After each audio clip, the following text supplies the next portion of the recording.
you got to be at the airport. You got to be at the airport. But guess what? We're live. Let's We are go. officially live. We got two goats from Tampa today. Holy shit, what an episode. I hope you guys are ready. Sit down, get settled. We've got Christopher Gaskin, one of the most out of line players on today, a guy who's been everything from a dodgeball business owner to training as a balloon pilot. And now he's taking his shot in the poker world, late to the grind. I don't know why ChatGPT said you're late to the grind. I mean, I'm 50 and I'm trying to take a shot. So you're, I think, early. Late to the grind, but making it count. Chris is one of the more interesting stories in the Tampa scene right now. All true, all valid. And we have one of the most out of line players slash dealer, uh, fresh from the win and the little slick, the most prestigious Our poker, win. the most Our win, prestigious Carl. title in the Tampa Bay area. I don't know why the Hard Rock is still holding on for life with that little slick. It's like their little son, their little Beautiful. the black It's a sheep of beautiful the shit family. show. What a shit show, that little slick, man. But you know what? To give them credit, late stages is not bad. Like if you look at the average stack late stages, so he knows a thing or two. The average stack was always like over 30 bigs, which is not bad. So I think because the bust outs, if the bust outs happen quick, the average stack stays reasonable. If people knit up, because lately in Tampa and some of the dailies, people like hold on to their dear life to 3 bigs and 4 bigs, not knowing that that stack is gonna maybe make you 100 or 200 extra, but you're not gonna win the tournament holding on to 3-4 bigs. But anyway, so Chris, you started taking poker seriously in 2022. What flipped the switch for you? I hated my job. I was working. Well, actually, at that point, I had quit Verizon and decided to become a poker dealer. And Mhm. so went to deal poker, dealt at the Hard Rock for 6 months. And in that span, I realized how bad the players were. And so I was like, man, they're so bad. Let me try.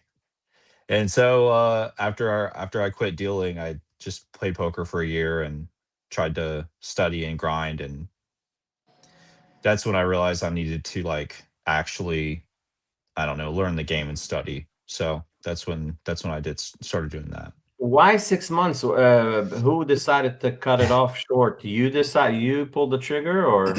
I pulled the trigger. There's two regs at the Hard Rock. One of them I can name, New York Mike. He's a PLO guy. I want Yeah, to strangle that man. I want to strangle him. He's just an asshole. And if anyone plays PLO at the Hard Rock, they know who he is, and he's I just a know New York douchebag. Mike. Of course, I know. Yeah, yeah. Yeah, He's a no, that's regular. right. Yeah, for sure. Yeah. Why the strangling? Why the strangling? So it was my first time dealing a time rake game in the main room, and I remember it was an $8 time rake, and so it's like I'm within my first week of dealing, and so I'm trying to do the time rake. It's $8, right? And so the first thing that happens is this guy's like, "Hey, make change for these two red chips to for this $10. Make change for it, and that'll make it easier for you." And for some reason, my brain couldn't understand what that guy meant. I made change and I gave him back all of his chips. So I was like, I don't know what we're doing here. So it took me 15 minutes of this 30-minute down to get the time rake right. And then New York Mike just gets felted on the first hand I deal, and he's just, this dealer sucks. They don't need to be having these kind of people dealing like the new people, blah blah blah. And I just remember being like, man, this guy has, no sympathy for a dealer, and it was at that moment I want to punch him in the face. You know what? You got somebody shared the live. Did you, Chris? Did you share the live, I don't think so. or was it Raw? Somebody shared it. Let's see. I'm not alive at Oh, 9 a.m. This is a treat. I So, share. I mean, I shared your post like whenever you put it out, if that's what you mean. But like right now, no, I haven't done anything. I want to make sure it's public. Okay. Yeah, let New York might know. You Um, jackass. how good were you? Like, I mean, I remember you. Your mechanic were on point. Like your pitch was good. As far as I remember, you didn't make that many mistakes. But PLO, it gets a little dicey, a little bit more tricky than Hold'em. Yeah, PLO just needed more reps. And then I was really good. I took myself very seriously as a poker dealer. Mm-hmm. I made sure everything was in line. I don't know.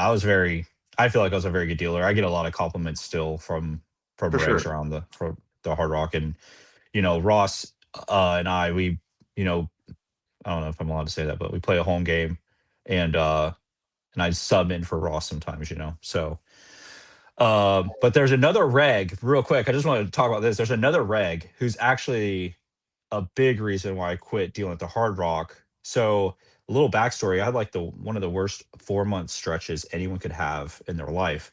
In 2021, in August, I got divorced, and I had to move out from Tampa back to Lakeland. And then I quit my Verizon job in September, so I was jobless. And then my little sister in December passed away. So and I started my new job at the Hard Rock in November. So in like this 4 month span, I just had all this crap going on. And in April of 2022, I was dealing a 2-5 game, and there was this person there, regular, who was like lost like 5 hands in a row. Um, and all that person could do was like yell at me and berate me the whole time. And it was I was infuriated. Like I really had to bite my tongue the whole time. And yeah, that person, I'm not gonna name that person, We know but him. this person has been on the pod.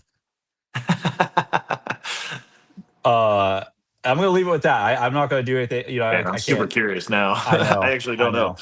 That's crazy. I Damn, thought I told I Ross. think I know who that is. Because, yeah, I think I know who you're talking about. I Wow. really only told a couple of people, and one of them is a in the poker community a lot, and a sweetheart. And so it's funny that this person, uh, at that time, people change. This was 3 years ago, but that person didn't realize what I was going through. And so I really wanted to. At that night, I was like, I have to leave. I'm gonna quit. And I quit after that night because I was just like, Really? yeah, I was like, I'm gonna. I was just going through so much. I was like, man, I actually feel like I could do something. Well, I mean, divorce alone, I've had my sickest downswing when I was going through divorce, but this is when I first starting. I was a fish anyway. I was losing, but then the divorce compounded everything. But like losing a family member is too much to handle. And then when you're dealing with that shit at the table, wow, that's sick. So you quit dealing and you decided to grind full time, 2022, a few months later. I think I was like, hey, let me see if I can play poker and be profitable. And so I played for a year, and I made enough to pay my bills. I still wasn't any good. I remember during that summer, Clyde, the kid, and I went to Hollywood. We got an Airbnb that summer, and we played down there. And I remember Clyde and I were at the same table, and I had like king eight offsuit or something in the big blind. Under the gun opens. It's like heads up or three ways. I don't remember. All I know is it was an 8 high board. We're probably 80 bigs deep, and I get all the money in on the flop. And against under a gun who just has king. And Clyde's like, what are you doing? And I was like, bro, I don't know what the fuck I'm doing.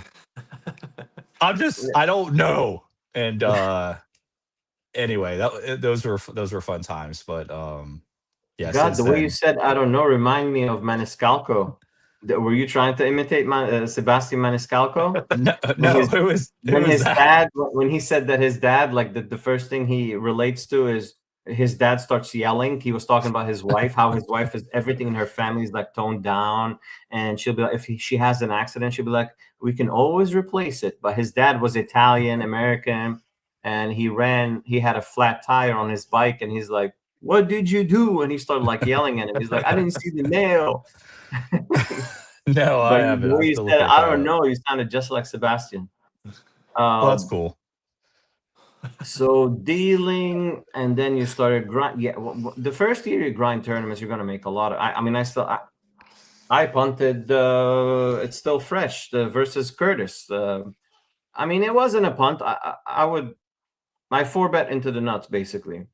I open under the gun. Curtis 3-bet. I 4-bet Ace Jack of Hearts, which that hand is a flat like 100%. I put it in the solvers. I mean, you can put it in a 4-bet every once in a while, but it's too good not to take a flop. You know what I mean? I 4-bet. He flats. He had the rock. He had ace. Anyway, King Jack flop. I see bet very small, like third. He just calls. He played it perfect. He just set me up perfect. But like I thought I had a read on him, and it was completely wrong because his body language was too comfortable, and it wasn't indicative of a big hand. But I was completely wrong. Obviously, the kid has worked on his breathing. His breathing was like, because I can tell when somebody has a monster, and it wasn't in that case. I was wrong in that case completely. I misread him. So I see that small. He call. Turn, I bet like almost pot, leaving around pot behind. If he calls, he just calls. He never raised. River, I put it in, he snaps. I'm out. Oof. But anyway, like the first year you play tournaments, you're gonna punt a lot, and you're gonna think it's variance too. Like there were so many spots when I first started where I punted like big punts that I thought were variance because I'm still like fresh from playing as a cash. Because cash you play a plus like EV style. Like you pile in chips anytime you have a combo draw or something, you just put in chips, and if you don't get there, you think it's variance. It's not variance. I didn't know how to play small ball. Everything was like too much aggression. Sometimes too much aggression is not good in tournaments. Fires back. Ross, you got anything for our boy Gaskin over here, the MTT crusher? Like questions or just Questions. like Yeah. life advice? How to wear a Both. full shirt? What do Both. you mean by that? First of all, you cheated on us because the agreement I was don't all. own. I don't own. Cut your sleeves off, Ross. Unbelievable. Damn. You want some cleavage? You want me? I don't own a tank top. I haven't. I used to wear the probably inappropriate now wife beaters, whatever they're called, Yeah. A shirts. When I played like basketball in high school, but I just don't have one. So what I do have is America. You're welcome. That's what we're Whoa. wearing today. USA. It's USA. Yeah. USA. So I figured if USA. we were going guns out, I would out America you guys, and we'll figure it Wow. out. No, Chris's game I respect a ton. He is more analytical and uses his brain for playing poker, and he has a much different strategy than I do. I'm more of a feel guy. So when he's in big spots or we talk about like hands and stuff like that, we have a very good balance of like, actually, this is probably the correct thing to do. And I'm like, if you look at that guy's face, you're wrong, and here's why. Face So we bounce a lot of the feel and the solver stuff off of each other, and kind of come to better solutions that way. So I think we make a good mix. But I respect his game. He made a deep run and won one of the TGT tournaments, and I've never been happier for somebody winning a tournament. Chris is a The great first dude. He's time good for the community. It's awesome. I Thank you, noticed Ross. that he took his game to the next level because I didn't play that much at the same table with him except till TGT. And you know, when you see the good attributes of a good player, presence, intensity, being calm in big spots. So he brought all these elements to TGT in one of the events. I'm like, I noticed it. I'm like, okay, this Yeah. guy's working on his game. You know when somebody's working on their game, For and you sure. know when somebody's bringing the same game year after year. Some players just play and they don't work on mental game. They don't study. They don't, and it's just the same game year after year. And I can name like at least 10 players that have been playing the same game, nothing improved.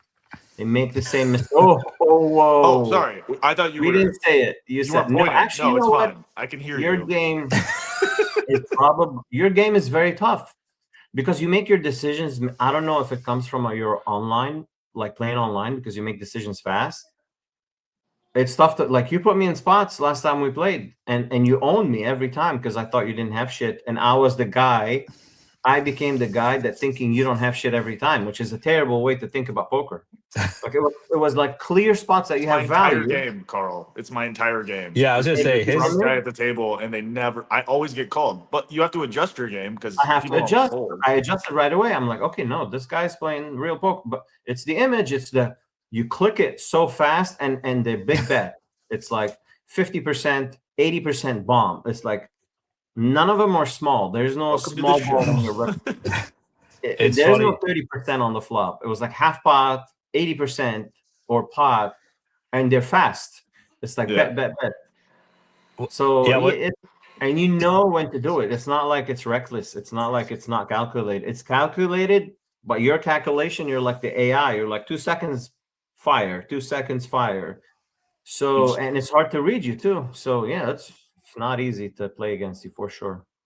You just gotta have a beer in front of you, Carl. You're welcome, by the way. I don't know. Beer and nonstop talking. 100%. If you're Yeah. never not talking, they can't read you. So that's just Beer, being not drunk.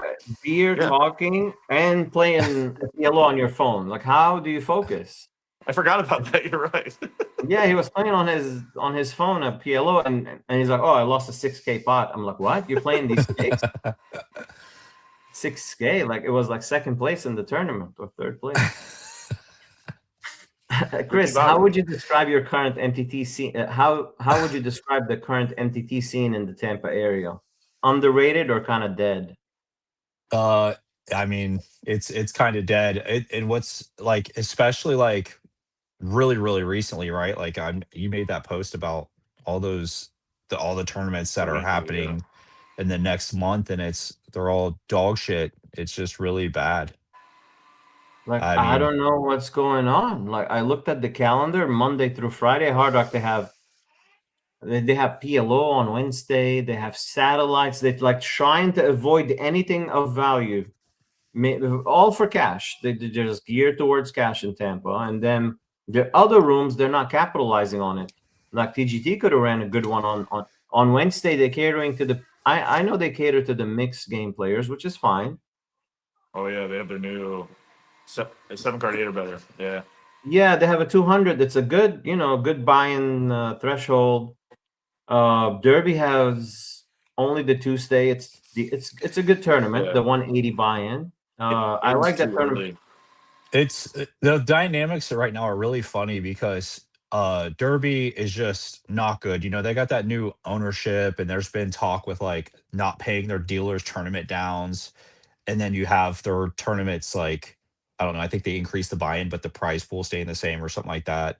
And then you have TGT, who JD's trying to be, inventive and do cool stuff and have these awesome series. And then the Hard Rock just copies it, and then on the same dates, right? And so I I feel think it's like, happening again this month. yeah, well, TG, I mean, yeah, I didn't see if Hard Rock posted any new stuff, but like, I think so. I think they're because TGT has a multi-day Dem and Silks. They have a dual room. Yeah, And Yeah. Hard Rock, they're having single days. I didn't see the exact dates, but I think they're having they're sharing the same dates, like good events happening. I didn't see it. The dual room always does well though when they have the multi-room, and They do. day 2 at Silks, they can get the dealers from TGT to go fire a bunch of bullets, and they always crush your guarantee. So that one's a good one. You're gonna I did see your post too. Why do you not like the Thursday tournament? It's like the 10K 99 we have. 99 problems. Anything under $100 is just after rake and everything. You have to battle 200 players for top price to be like barely 4K maybe. Yeah. So it's good payouts, but you have to battle the world to get there. I'd much rather a 200 buy-in with half the field, where variance is not that crazy. And yeah, the 99, I think rake is like 20%. It's a high rake. It's not reasonable. You got a bunch of players who don't know what they're doing though, and that helps. You do. I personally would very much enjoy that tournament. I can't play because I happen to work there. You do. That was not bad for sure. It's not bad. No, I think top I agree prize. with you, bigger prize pool, bigger. Like the 15K at Silks, I've played it 3 times. I won it a couple weeks ago. It's great. The Derby is better than the Silks just because the Derby It's a goes forced to chop though. Their tournament never ends before. Derby is ending now. They fixed it. It goes to 25 minutes. Yeah, after level nice. 13. Okay. It used to go to 25 minutes after registration closed, level 8. Now it's after level 13. It's fixed. Last time I busted third, and it was like 2 a.m. Oh, so perfect. they had Okay. another That's good hour news. and I a half. didn't know that. That's important. Yeah. It plays out now, and raising it to 180, it's getting less players. It's only like getting 110 to 115 players instead of 170, 180. Okay. So nice. they fixed it. Silks is a forced shop because it gets like 150 players and it's 20 minutes all throughout. So it's not as good of a structure than Derby. Oh, we finished anyway, at like 115. That was a great. Again, I was drunk and I eliminated most of the field because I was drunk. But that was a great tournament. The Silks it's one. good. It's good, And maybe it it's went fast because I was drinking, but I feel like we ended well before 2. But to round it up, the local MTT scene is getting worse and worse. It's getting worse and worse. Yeah, I mean, and Hard Rock, I feel like has a big piece of that, right? Like if TGT's tournaments run and they're not overshadowed by Hard Rock, they're probably going to get a lot more players, right? That can that would just go to TGT to play poker and not. Yeah, I mean Hollywood split is it a up. sister property, and it's 2 different universes. It's Like so good. they get 70 events every stop. They're 70. We get 4. It's like if you're trying to make money in Tampa, you got to wait for the 4 events that happen throughout the year at Hard Rock here, Tampa. 4 events, and you got to try to make money once every like 3 months. Hollywood, it's once every other month, and the chances of making money, it's ridiculous. And the scene, the mark, I always say the market is here. Like the players are here. If they put big guarantees, they grow the stop, they will get. It's not about that. It's not about the turnout. It's they catering for cash game players, and the ballroom. Never getting the ballroom again was a big waste. Between Derby, Hard Rock, and TGT, where do you feel you have the biggest edge? I would say TGT. They're really bad at TGT. Ross and I will talk all the time, and he says all of them are bad, like the whole area. He might mean every single poker player ever, but specifically, yeah. TGT, the fields there are usually the worst. Like a lot of the regs that play cash and tournaments there are just really bad. So TGT's for sure is where I think I'm the best. Every room has a different style, like you have to adjust. But yeah, I think TGT takes I mean, Derby Lane is weak too. The limping, like every hand is like limped 5-6 ways, and it takes some adjusting. I'm looking for your winners picture in the TGT series. A beautiful trophy. Yeah, that trophy's so cool, it? man. Actually, it should be behind you. I'm disappointed it's not behind you right now. I know. I'm right, sorry. right, yeah. Whoops. He's shy to show the TGT. Not proud of the TGT trophy. No, I'm very proud. I am not shy. I rode with it in my dash of my car, and then I had to take it down because Ross was like, "You probably get pulled over." I was like, "Yeah, you're probably right." All the lights were going off on it. It's a sick trophy. I just you know what? At least they tried with their trophies. Hard Rock, they're not even trying. They give you that acrylic weird Ross, shape. where's your little slick trophy for doing such a great job? It's in the back of my car. The trophies are so terrible at Hard Rock. And the first tournament that I ever won that had a trophy that meant anything was the Little Slick in like 8 years ago, and it was a guitar. The guitars are phenomenal. And now they give you these like little acrylic piece of shit. They're acrylic awful. with a weird shape. What is that shape? shape? Dumb shapes. They don't stand up. They're awful. And literally, Carl, they took the picture for the Little Stick that we chopped up. Yeah. They forgot the trophy. I had to ask them for it. Like, well, there was a trophy, right? I asked him with 30 players left if there was a trophy, and he's like, "Yeah." You know what? And then we took the picture. He goes, "Oh, I forgot about this." It depends on, and the picture was so bad it looked like it's taken with a 1989 Polaroid. Like with the iPhone today, how can you mess up a picture? What are we doing? And it's good publicity for poker rooms to do that because again, of course, the person who wins, they post a picture on Facebook. They tag all their friends, and they're like, "Oh, all right. Next time we play a tournament, I want to win a trophy." There it is. That's so beautiful. Whoa, so punk rock right there. That's so good. Yeah. Look at that trophy. It's just lights good up. promotion. It's good promotion for poker. It's good for poker rooms. People want to win, and they want that. Like I'm this is a gonna picture. I'm gonna lose the Look, money I win, but I'm gonna keep one of these photos forever. They're great. right, and look how Yeah. nice the stacks are. Stacks of 20s. They're lined up. The 5-6 suited lined up. The trophy on the side. Who? I bet you it's Chris Henson that took that picture. No, shout out Georgie. George, Georgie. gotta be George. Yeah, that's he's the killed picture it. guy. Yeah. Georgie killed it. The goat. Seriously Yeah. killed it. Wow, good job, Georgie. You know what, man, George? These guys do a really like at TGT. The tournament is going to be run like a clock. It runs so well. They're on top of their stuff for sure. Just a little effort. That's all it takes. It's not that Yeah. difficult. A little somebody that cares a little bit. That's all it takes. You said it right. How tough is the balance of full-time job and still take tournaments seriously? Is there a full-time job right now? Yeah, there is. I'm a field engineer for a medical company, so I travel the country and basically unbox medical equipment, set it up, and then put it into patient rooms for the hospitals. And so What's the variety of equipment? What are we talking about? Like blood sugar, blood pressure, these type of stuff? blood pressure, yep. Pulse ox, your blood oxygen levels, your heart rate, pulse rate, Mhm.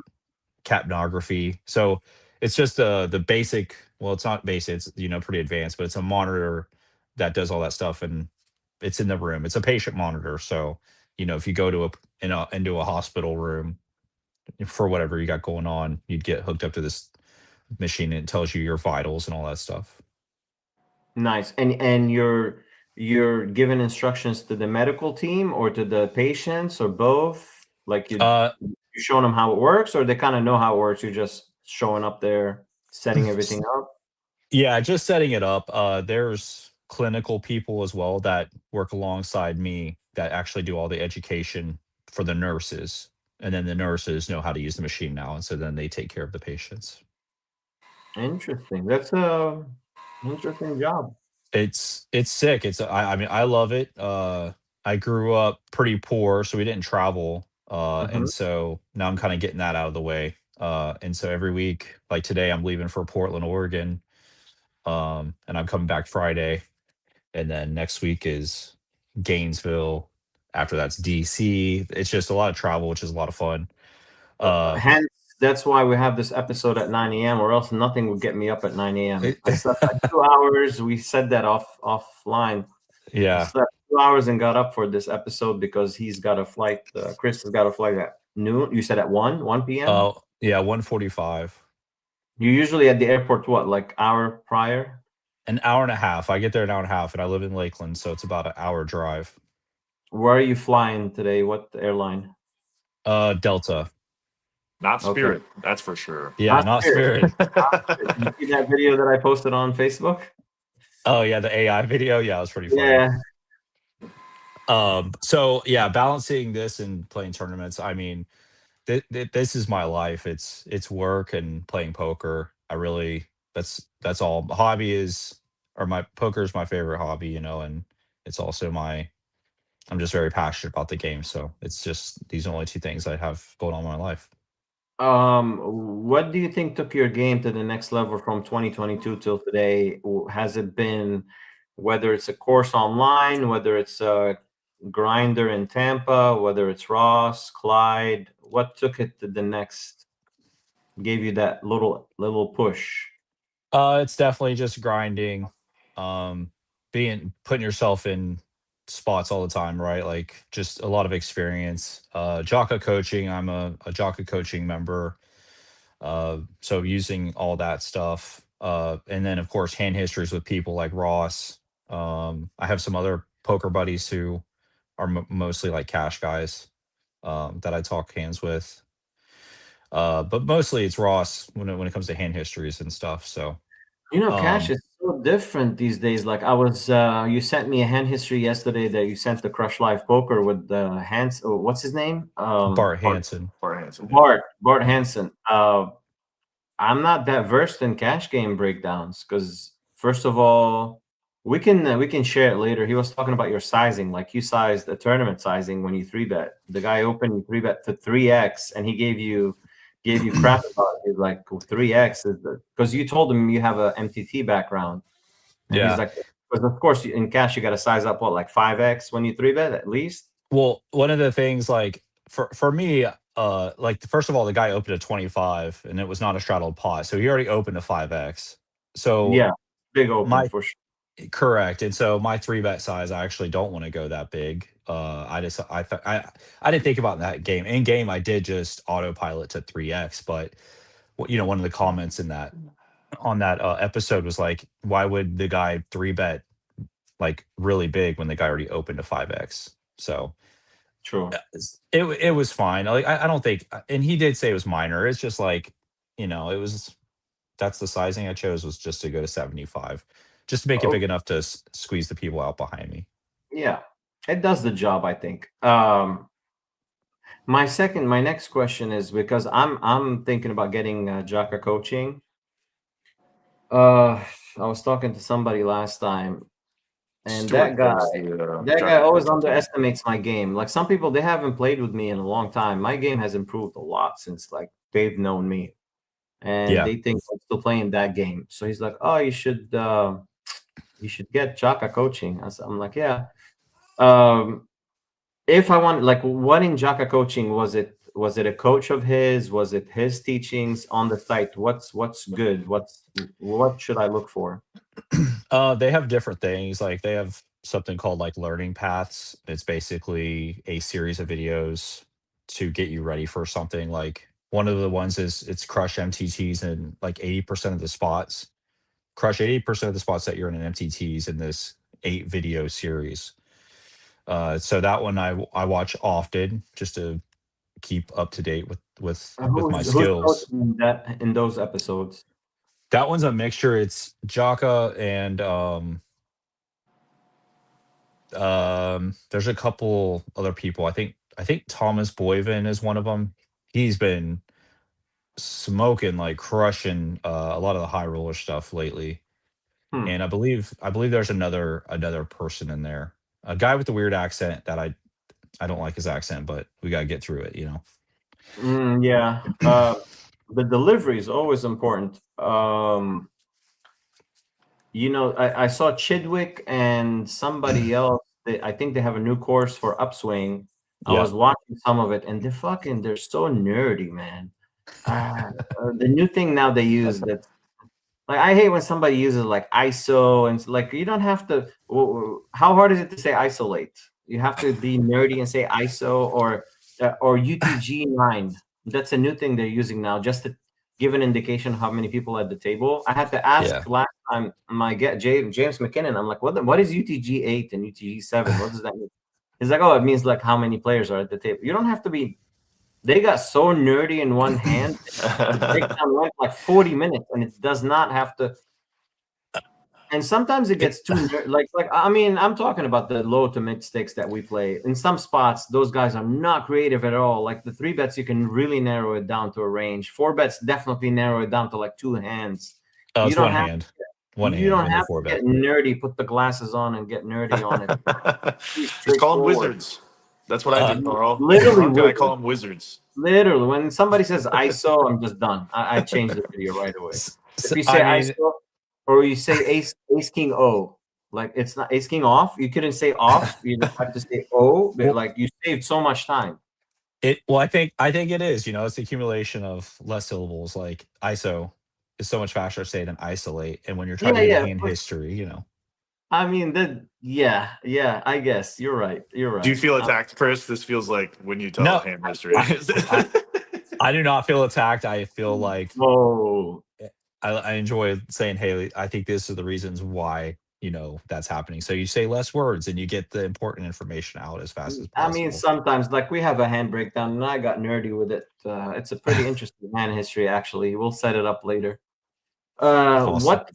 What part still needs the most work, you think? Be honest, in your game. Um, well, so so Ross has this nickname for me, and it's definitely my Achilles heel because Ross does so well in tournaments like Little Slick because Obviously, you know, he has his character, but like he also plays very just sound, like very good poker. Like when Ross and I talk about hand histories, he doesn't really ever get out of line. It might seem like he is on the surface, but really in reality, he's I just felt playing. victim to it. I fell Yeah, victim to it. Then yeah, I adjusted. Yeah. yeah. His strategy is very sound. Sorry, Ross, for outing you. Hopefully, all the people watching this. I'll still have a beer in front of me. Whoa. I'll be fine. Okay, yeah. They'll never believe me. It's okay. Persona still sells itself. Yeah, he sells it so well. So yeah, so Ross like plays very well, but I do the line, and I get out of line way too much. It's my problem. Ross, what's my nickname? Creative Chris. Fancy play syndrome. Is it fancy play syndrome? It I is saw 100%. Yeah, yeah. He I just gets saw a a little couple creative sometimes. Phenomenal sound, knows what to do, but sometimes he does the well. He's going to put me on this hand, so I should play it like I have this hand, and then it's like, man, that guy sitting over there barely looked at his own cards. He is never thinking of what you have. The guy is 100%. only like, oh, I have pair good, and Chris is like, well, I could have a backdoor flush draw here that he's going to put me on, and obviously that turn hits my range way harder than his. And the guy's like, "Me have pair." It's like you just got too creative. It's just You know what? sometimes it is that simple, and that person's just an idiot, and you You can't know, have you know them what think winning you think poker they is? have Winning poker in Tampa is boring poker. for You're sure. gonna sit there, make a hand, extract value. Pretty Value, simple. preserve your You get stack, extract value, 100%. Yeah, that's it. It's boring. It's very, very boring, very ABC. You get too fancy, but it's good that you're getting fancy because you're thinking at a higher level, but it's backfiring because, like Ross said, you're playing against players that they focus on their hand and the board, and that's it. They're not thinking about what range you could have. And it's sad. It's sad that they're at that level, but that's the reality. That's For what Yeah, we sure. see no, day in and it's day my out. fault. It's my fault, right? Because I'm not adjusting right. That like honestly, that's the reason. So Simplify, like make it simple, and it would work. And like I said, it's boring poker. It's ABC and basic poker. I mean, it's good to have the fundamentals down. Like you're studying, you're talking to people. You got to study a little bit. Like I think if somebody doesn't know pre-flop charts, their game is going to be stuck in the mud. You're not going anywhere. If you're opening like A7 off under the gun, and that's something you don't know that's a mistake, it's going to compound and it's going to cost you money. That's just one example of like a million, like little things like that. If you don't know the fundamentals, it's going to cost you long term. Even if the players are too bad, you're just making like small mistakes that are compounding, and you don't even know that it's a mistake unless you talk to somebody. That's why it's good to talk to somebody that's better than you, because they'll be like, hey, this is stupid, stop yeah, doing that. So okay, we got the fancy play syndrome out of the way. How much of your edge comes from discipline versus actual poker skill? well, and real quick, I just want to talk to one thing. Like Yeah. that's one thing I'm trying to improve, right? Like that I need to improve. And Ross and I have talked a lot, so it has gotten a lot better. My fancy play syndrome has gone down. Mhm. Um, and so yeah, like with that tournament I won, I remember telling Ross like, hey, yeah. And another thing is stack preservation, like not getting into spots when you need to. Like you can back off. I'm every time I enter a pot, I have this mentality of trying to win every hand. And it's just a very bad mindset to have, because then when you lose the hand, you're like, I mean, "Y- it's a very fine line, very fine line. Sometimes you need to push on the brakes. Like the hand versus Curtis, I swear I was gonna push on the brakes on the turn, but you know why I made the mistake? Lack of sleep. Like I know the version of me, the best version of me, wouldn't have made that mistake. I showed up there. I knew from the get go I wasn't focused. I was talking to an Asian guy next to me. Shout out to George. He's an interesting character. He said he gets coached by, he's the one that always wears a red shirt and has like weird print on it. He tanks every decision. He's very deliberate with his decisions. George, last name is, I don't know how to, I might butcher it. It's Qiao, Quo or Cow. But he'll keto." know if you see him. He's a very interesting character, Asian. But I was talking with him too much. Like I sit down, I talked to 2 minutes and then shut down and headphones. But that day I was talking too much. I knew I wasn't in the zone. So that version of me made the mistake. The best version of me wouldn't have. I would have shut down on the turn. He called the flop way too quick, way too comfortable. When I see that after the 4-bet on a king jack board, and that board is gonna drill my range. It's gonna drill his range even more. Like he has all the jacks. He shouldn't have any kings. He has all the jacks. There was 2 diamonds on board. I don't think he has queens either. Like it's either he has ace king. Like once I 4-bet, he's gonna flat ace king. He's not gonna shove because we're both deep. We had like 60 bigs, I think. But anyway, I'm just saying that I punt too sometimes. Do you think the Tampa MTT pool is getting tougher or softer lately? I mean, honestly, I think it's the same. I feel like it's, you have your good players in the pool and you have your really bad players that you see every time. I don't think it's getting softer or harder, in my opinion. I feel like it's still neutral. Like however it's been is how it is. I haven't seen like a increase in difficulty with playing against the pools that we face, in my opinion. What do you think, Ross? People are Think it's the bad. same? The good players are becoming like more studied. Like the Adam kid we played with, my buddy Joey, he's a good player. But like, I mean, generally the people who know what they're doing are going to end up around that area anyhow, and the bad players are going to be not used to it and punt. Poker's alive and well. People just make crazy mistakes. Even like studied players make mistakes, but like I don't think it's getting like better. The good players are getting, I guess, a little sharper, I would say. But like as a whole, people are just not good. So I that's why poker's think alive and well. my opinion is it changed, but not to the better, but it takes some adjustments because some players are still bad, but like they got more aggressive because they're not fixing the leaks. The leaks are still the same. They're making mistakes, but they got a little bit more aggressive. So that makes it a little tougher to play against them because now they're forcing you to play in spots where the Sure. pot should be like 6 big blinds on the turn. Now they're playing a 50 big blind on the turn because they're compounding mistakes and forcing you to play big pots in marginal spots. And when I look at a hand and I see like 60 bigs in the middle, and at showdown, one guy has like complete air and the other guy has like bottom pair. I'm like, what are you guys doing? Like, and none of the lines make sense. Like this is Yeah. complete winging it on the spot. That's an important question. What's your approach to bankroll management as a newer serious player? Uh, I I don't have a lot of bankroll management because I have my normal job, and Mm-hmm. so that's my bankroll. I haven't really had to worry about that too much because my income from my job is pretty good. So I just play off of my salary, and like I said, this is all I do is work and play poker. So Yeah, you're not relying on poker solely. So if you no. don't bink a tournament, you're not the power's still gonna be on. But as a rule of thumb, what do you think a good? Because I hear a lot of numbers thrown. Some people say 100 buy-ins. Some people say 50 buy-ins. If you're a poker pro, what do you think is a good, comfortable threshold as far as bankroll? Like, let's say you play low to mid stakes. What we play between the 150 to upwards to like 1200 whenever there's a main event at Hard Rock. What's a good bankroll to be comfortable? Well, I mean, to be comfortable and like super comfortable, I'd say 100 buy-ins, but Comfortable meaning like if you bust that tournament, you can still pay the bills. You still have a bunch of buy-ins. You're not every tournament you enter, the whole bankroll is like depending on it. right, yeah. I feel like the standard is 50 buy-ins, but when I still think I feel like that's kind of low. I mean, I'd rather have like I said 100 buy-ins to feel comfortable to be So able to 100 continue to buy-ins play. puts it at what, 20K? 20K cash Uh uh or more? 200, I would say it's more than that, yeah. Because like if we're what's the average tournament that you probably would play? I mean, the average is probably On around average is like 250 200 maybe, 250 or right.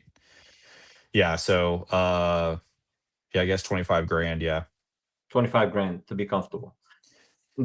Again, I always the first question, the first true question somebody needs to ask themselves is, are they winning?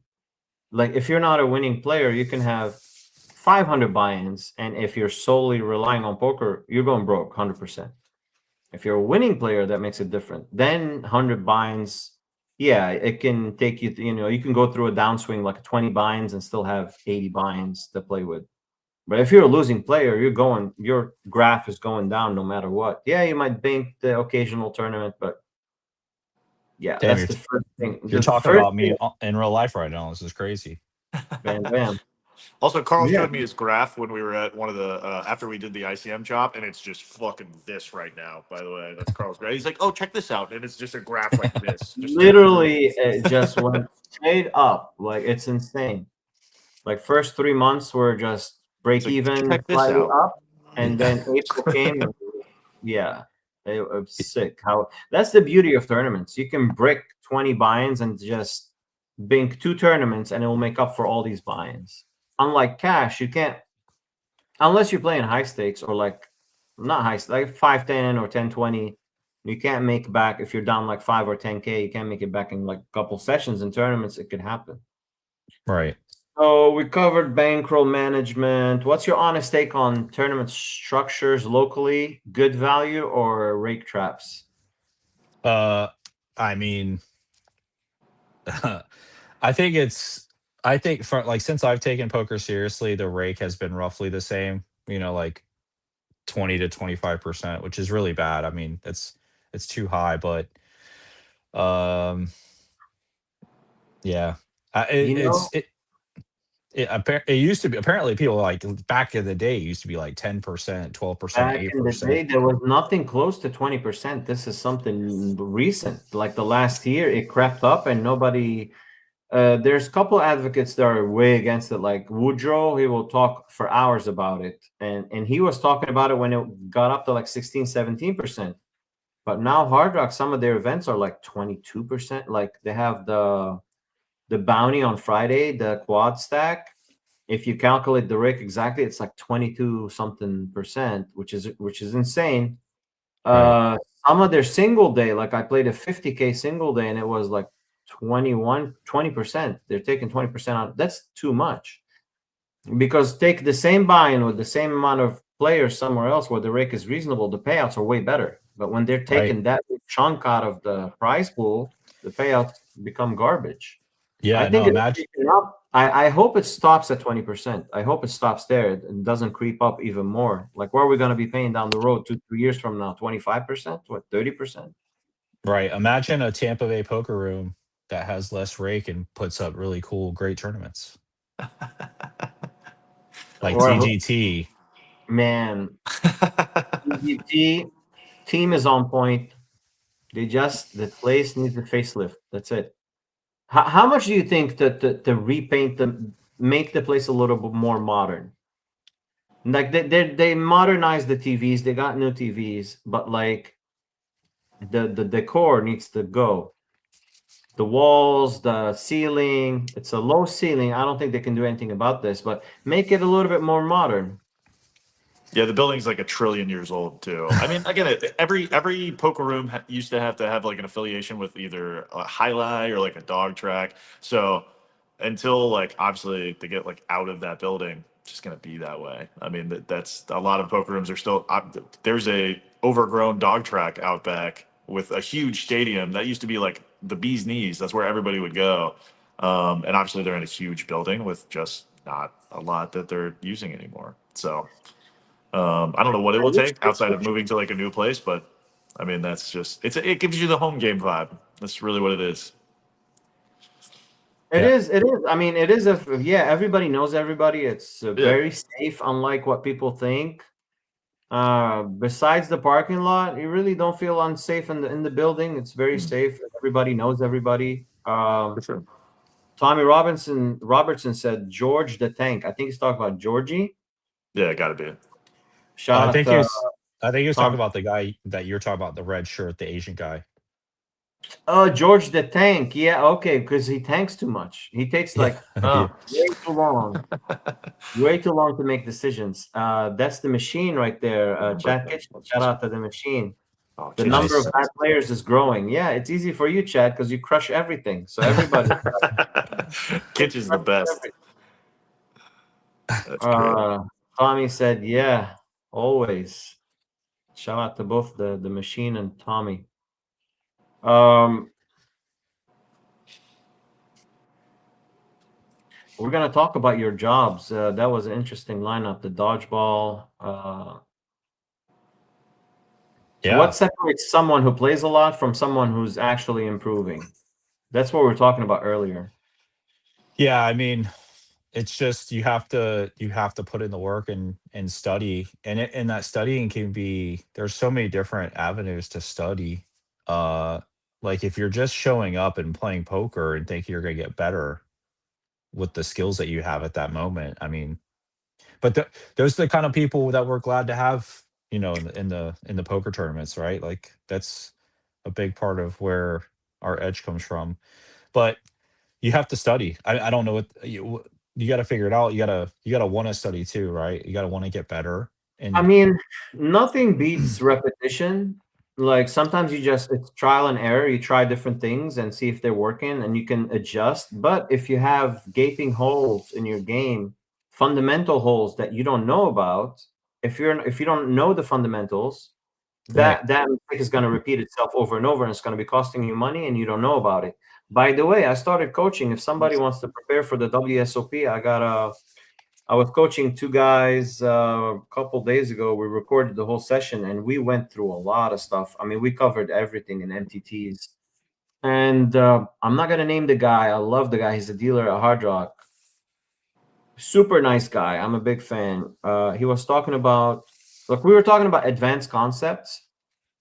And he said, we were talking about bluffing and pot odds. So I said, oh, with a gut shot, you need like 4.5 to 1, on the flop to continue profitably or break even. And he's like, oh, I need to work on that. I said, okay, next session we'll work on this is like back to the basics, pot odds and equities. And some people you'll be surprised how many people sitting at the table have no clue what size bet they need to be facing on the turn, for example, or flop with a flush draw to continue profitably. They see flush draw. It doesn't matter what the sizing is. They're continuing, and that's a huge leap right there. Just the basics. If you don't know that stuff, I mean, somebody would not know pot odds, and then they would ask you about like how to react or counteract 4-bet pots or. So don't talk about the 4-bets. Like learn the basics first, and then you move on. Walk before you can run. right. But yeah, I'm offering coaching. If somebody's out there, reach out either on any of the socials and we can work something out. If someone in Tampa wants to level up fast, what should they focus on first, you think, in your opinion? I mean, that would have to, I'd have to base on where they're at now. So, but I think the biggest thing, like I think doing Jocka coaching or any kind of coaching site is a great idea. Like I said, the way Jocka coaching has it, there's just so many different videos about certain spots, and you know, there's just so much content on there, that I think is very helpful and useful. You know So why poker that's players relate to Jaka coaching? That's a good example because he's street and GTO. It's not just nerdy GTO stuff. He's street too. Like he'll tell you, kind of like Ben CB was kind of like that. Like a lot of the upswing, like Doug Polk, his style was never teaching you how to adjust in real time because it's very hard to do. Like that's up to you to figure out. But he'll teach you the fundamental GTO theoretical stuff, and you go take it to the live arena and you adjust in real time. Adjusting in real time is like an art. Like yeah, Ross is good at it. That comes from experience. That's repetition, hours at the table. You kind of build players' profiles, kind of like playing online. Yesterday, I played online and I saw some atrocities, man. Like the people they're too aggressive, but they're doing it wrong. But if you don't know who you're playing against, like I started taking notes, but it was too late. But people are doing some weird shit. It was super soft poker, like it's 2002. Oh yeah, I online played poker's the on best. one of the grinders, local grinders game. He's got a game going, and yeah, it was a completely different game. They're not playing poker. These guys are playing bingo, like TGT times 10. I'm at showdown. I'm like, nothing makes sense. They're pulling bluffs with like complete air, clicking it back every time you see bet. They never push you on a hand. Every see bet. So when you see bet as an adjustment, you got to have something. Basically, knit up and play the ABC that we were talking about versus these players because they're net. If you see bet light, it's getting exploited every time. They're clicking it back. It's easy, I guess, to click buttons when you're behind the screen. That's why live poker, like, if you're looking somebody down, they're not gonna. You'll be surprised how, like, if you're in a big blind and you stare people down when it's on them, they'll be reluctant to put in chips. But when you're sitting behind a screen, nobody's looking at you. You become a warrior. Yeah. You've had some wild jobs. Be honest. Which one prepared you best for poker? Balloon pilot. We're gonna talk about this. Balloon pilot. Dodgeball business, even more fun, or Verizon sales. Which one? I mean, I don't know honestly if it translates well to like poker skill, but I mean, I Pressure, high definitely pressure. Any of them was yeah. high pressure? Well, Verizon, of course, is high pressure, right? It's a sales environment, so Mhm. making your numbers all the time is that was pretty stressful. But yeah, I was real quick just to get into it. I was working at Dillard's as a shoe salesman, like Al Bundy from the hit show Married with Children. And that's Sick I play. funniest was show, yeah. I was out there slinging shoes for a living, and one of my buddies, his stepdad was the general manager of this balloon business. And if you've ever been to downtown Disney or Disney Springs now, there's this balloon called Characters of Flight. And so his dad was the GM of this business. He's like, "Hey, we're building a new one in Pigeon Forge, Tennessee. Do you want to like help start up that balloon?" And I said, "Yeah." And so we went to Pigeon Forge. This was like in 2008, and there was like a helium shortage in America at that time. Obama was running for president, and you know how things get weird with politically. So there's Were like you a married helium at the time? shortage. Did you have a Peggy or No, no Peggy? no, I You was know, single. Bundy's wife was Peggy, yeah. Yeah, no, that's right. That's right. No, Hero. I was divorced from Peggy at the moment, and By the way, my sister um, name is Peggy. oh no way, that's a Yeah, cool name. yeah. No, I had just broken up with a girlfriend though, and I was like, this is a great time to get out of Lakeland. So You just up and any moved to Tennessee? up and move, just like I'm out. That's Peace. gangster. Yeah, I was I had nothing I had nothing going on. So I was like, you know what, let's get out of here. And actually, I'm sorry, let me take it back. It was 2012, I think. So because I was already out of college. Went to Pigeon Forge for 2 months. No helium came. So like I was working at this museum called Wonderworks up there because they were paying us a salary. And so after 2 months, they were like, "Hey, we don't know when we're getting helium. So you can either stay and wait it out or you can go back home." And so I went back home. So, talk to me. How much So did you fly any balloons or no?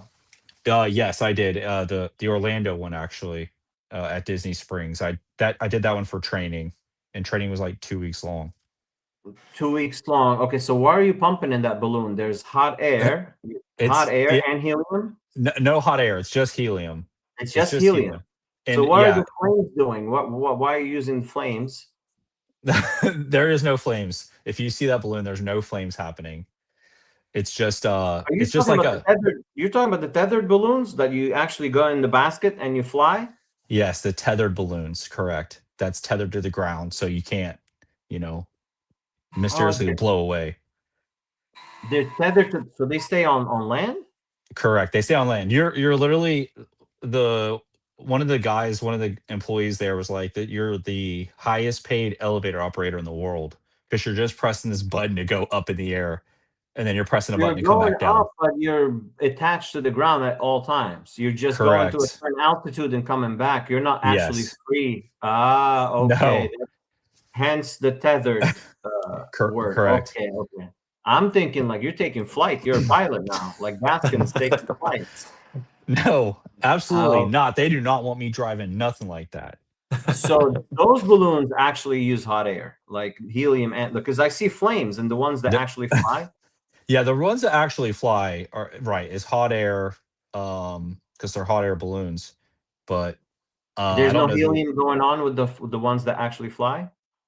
I don't know if there is or not. That's a good question.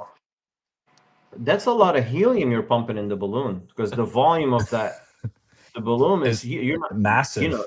Massive, yeah. Yeah. How much they paying? How much you charge people to go on that short flight? You A to know, B. so I know it goes up 400 feet, and the guys would say Oh, at nighttime you no only go joke. You're 300. going high. You're going pretty high, yeah. At nighttime you only go 300 feet because the people can't tell the difference. And I was like, that's funny. Oh, Out wow. here, yeah, I know, ripping the You're people getting off. shorted. Like Yeah, getting 20K stack instead of 30K, but you don't know the difference. yeah. It's pretty Damn. good. So, I don't remember how much it cost, and obviously it's gone up a lot, probably in the lot like in 14 years since I was doing it. But I know we got paid an hourly wage, plus we got like 2 cents or 5 cents per person that you flew that day. So it was like That's a it? little commission base as well. But That's you got just your got you got your hourly as well. On top of your hourly. Okay, but cents? Pennies? I mean, we were talking about pennies Yeah, yesterday. Who's yeah. How dealing many with people are pennies? you sending up in a day? That feels like How it, many? Yeah. I don't know. Once again, I never actually got to do it because oh, true. All right. but Because of typically you. it like 800 to 1,000 a day was like what Orlando was doing. Wow. You're going up there 800 That's times. And wild. how many times you took a flight? How many times Well, how again, I didn't get to do any of it, unfortunately. But you just trained for it and it never happened? exactly. And you Damn. also have coworkers with you, so you're not. I don't think you ever went up like consecutively. You're always switching out with somebody to do like the ticket sales or whatever, and I then was go gonna back ask in for on. any incidents that happened, but it never happened. I think in China, one of the tethered balloons did tear Got off away. and like Oh and my got god. away. I'm sure you go up 1,000 times, you're gonna have, one incident. Yeah, it's Variance. Yeah. yeah, variance is what we call it. E- Except Very variance aggressive. in the balloon world is after a million times. So it's yeah, Unlucky. very What's more stressful, final table bubble or dealing with a Verizon customer? oh my god, dealing with a Verizon customer. Uh the general public are just god, they're miserable. I can't stand it. I People hate it. I suck. hate it. Yeah, people suck, man. I remember I had a guy in there come in, older guy, and just yelling and about his bill or something. And then he did one of these like finger pokes on my shoulder. Oh, wow. Oh, I At mean, I night. see it in stores every day. I see it in stores. People just lost courtesy. You yeah. walk you walk in Walmart, you see somebody, they right away like pout or give you like, what is wrong with people? We're dealing with robots on a day. Nobody has courtesy. Nobody says hello anymore. I don't know if TikTok like scared people from talking to strangers, but it's too much. It's so nice when when I walk in the hallway here in my apartment complex and somebody say hello, just acknowledge me that I exist. Some people just like look down, they act like Yeah. I guess from all the stuff, the scary stuff we see on YouTube, like people getting murdered and chopped up. We live in a sick society. So people are Yeah. not even like acknowledging people anymore. It's They're really not. bad, very Yeah. bad. Yeah. People are assholes. Yeah. The Verizon gig, it's just, yeah, definitely more stressful than a final table The or, whole or transaction from somebody walking into the store to coming out with a plan and a phone, how long does that take? Roughly. uh, it, it can take as little as 15 minutes at that time, 15 minutes. Back in the day, you had to transfer all the information. And we used to have these machines that transfer information for you. Oh my god! And so, depending on how much stuff you had, that could take 3 hours, which But you is have these customers that ask you like a billion unnecessary questions. that for Those sure. That was a yeah. Like and you'll you have have to someone come in, share my and phone doesn't work, and then you get their phone, and you're like, bro, the phone's off. Just you press the have to power turn it on. button. Press the power. Yeah. You jackwagon. Yeah, these people are Okay, mouth things are mouth getting heated right breathers. now. If you could pick one Tampa reg to stake for a year, who are you taking? A Um, year. a year. I mean, Ross, I would love to say Ross, and I would pick Ross any other day. But Ross, no matter what happens, at least I had fun with the money. Like, hey, That's right. go have fun. No, So it would be Ken O'Donnell. oh, the goat. Yeah. Yeah, I the don't. goat. It's I I've gotten to play with him a couple times in the last couple of months, and before that, I never played with him, and so I got to see him play, and he's just so good, man. He's so aggro, and It's just really, really hard to play against. Puts on a show without trying. Yeah, yeah, without trying, and he's a freaking nice guy. Like the dude is Super nice. Super just nice. just a cool dude, man. He's But in poker, he's like a butcher. He's gonna butcher your stack. But in real life, super nice guy. And yeah, it's so nice to play with somebody like at that level, him or Jeff Trudeau. Those guys like deep in a tournament when there's like all ins, like they open, somebody shoves 12 bigs. They're not thinking about it. Like king 10 off, call. You have yes, the amateurs, they have like ace queen, they think they look at it, they show it to the next person, not knowing what to do. Like Ken O'Donnell, Jeff Trudeau, they're not gonna like high level people that just snap call, like short stacks, 9 big blind shove, call. You have yep, those knits at the end, at the final stages of a tournament. They knit up so much. They start folding ace king off. Oh, it's a drawing hand. I hate it. This and that. Bro, you open, the guy shoves 8 bigs. You're thinking with at showdown, you're like, what are you thinking about? This is a snap. The guy yep. thought with ace jack suited. I shoved 5 bigs in Sarasota last time. He thought about it for like a minute and then knit rolled ace jack. I'm like, in my mind, like, what do you think? Ace jack a heart. I shoved Get wrecked, bigs Carl. off. Get wrecked. 5 bigs, 5 bigs. We kept like exchanging chips for hours. That's funny. Yesterday at the 600 at the Hard Rock, a guy, I'm sorry, on Saturday, this guy opened from cutoff and the big blind shoved with like 6 bigs. And then the guy snap calls with 7-5 of diamonds, which I was like, obviously you should be paying attention to opening right there because this guy's going to jam into you, with a, so, but anyway, I was like, you know what? I like that. At least he snapped it off and it's like, hey, I made a mistake and now I'm just gonna live with it. So that was kind of fun. Yeah, I mean, 5 bigs, you were not folding any opens really, unless it's like complete garbage. Well, I'm saying like Uh, if in that position the cutoff, you shouldn't open 5-7 if the big blind only has 5 or 6 bigs because they're just gonna shove on you and you're gonna have to call off. yeah, and you have to know, like, be a step ahead. When you open and there are short stacks, some people, I said it before, deer in a headlight. They don't know what to do. They act shocked. Like, how are you shocked? Did you not look to your left and see there's 3 people with less than 12 bigs? Like, that's Yep. going to happen. They're going to shove. So you got to have a plan beforehand that the Correct. blocks are going to be folded and the calls, like natural calls, you're going to call. Or at least put an act. If you want to put an act for like 10, 15 seconds just so you won't look like you're opening garbage, you can do that. But don't act like you're surprised like that happened. Right. And on the other end of the spectrum, one player you'd never stake under any circumstances. Don't say me. It's this. I don't know who he is, but he's a reg. He's been around the scene forever. He has like a black hat and a Hugo shirt he wears often. A black Hugo shirt. He looks sharp every time he plays. Wears jeans when he plays poker, which is kind of. Oh, you are talking about me. Yeah. I'm like thinking Hugo shirt. I'm like, who's? No. Hugo, I thought about weird. somebody. I was going to name a name. Good thing I didn't name that guy. Wow. No, Carl, it's not you. I'm just messing with you. I someone who I wouldn't stake. Man, I don't know.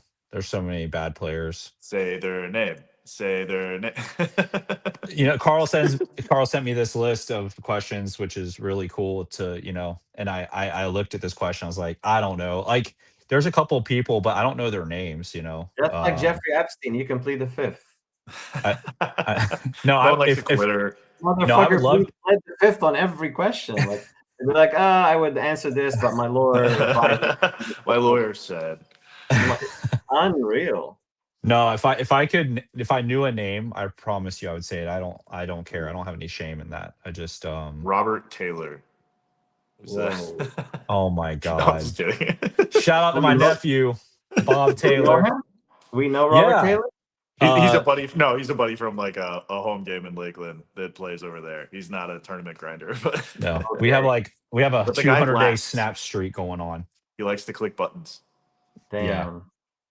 Yeah, he talks to me about tournament poker sometimes. So I think Bob, who we're talking about, his poker game, in my opinion, is hard to play against. He's like a version of Ross actually, because they're just like Ross is he comes across as maniacal, but he's not. Whereas Bob comes across as maniacal, and he is maniacal. As long And as you can balance it out, like if you're maniacal and you know how to balance it out, it's great. It's gonna But work if better you're for cash more than tournaments too. yeah, he's a yeah, cash guy. Yeah, he's hard to play against. So, but staking wise, for who do I want? Just yesterday, there's this guy who I've seen a couple times recently. He has like a big Jocka coaching patch on the back of his backpack. He flatted Queen Deuce off on the button to like an early position open, and it got to showdown. And I don't remember if he won or not, but like this, he was so bad. And I was like, man, how did he have that? Why does he have that patch on his backpack? Like that's my not a question thing. is, why would anyone wear that why do you want to tell people that you're studied? And like if you're an unknown, like if I wear any patch in Hard Rock, they know who I am, they know what I'm capable of. But if I go to a new place, why would I want to wear a patch that says, hey, look, I'm studied and I know Jaka, Jaka's content? Why would I want Yeah, to do that? that's a good Let them point. figure it I know that's a good point. I understand that. I like what you mean.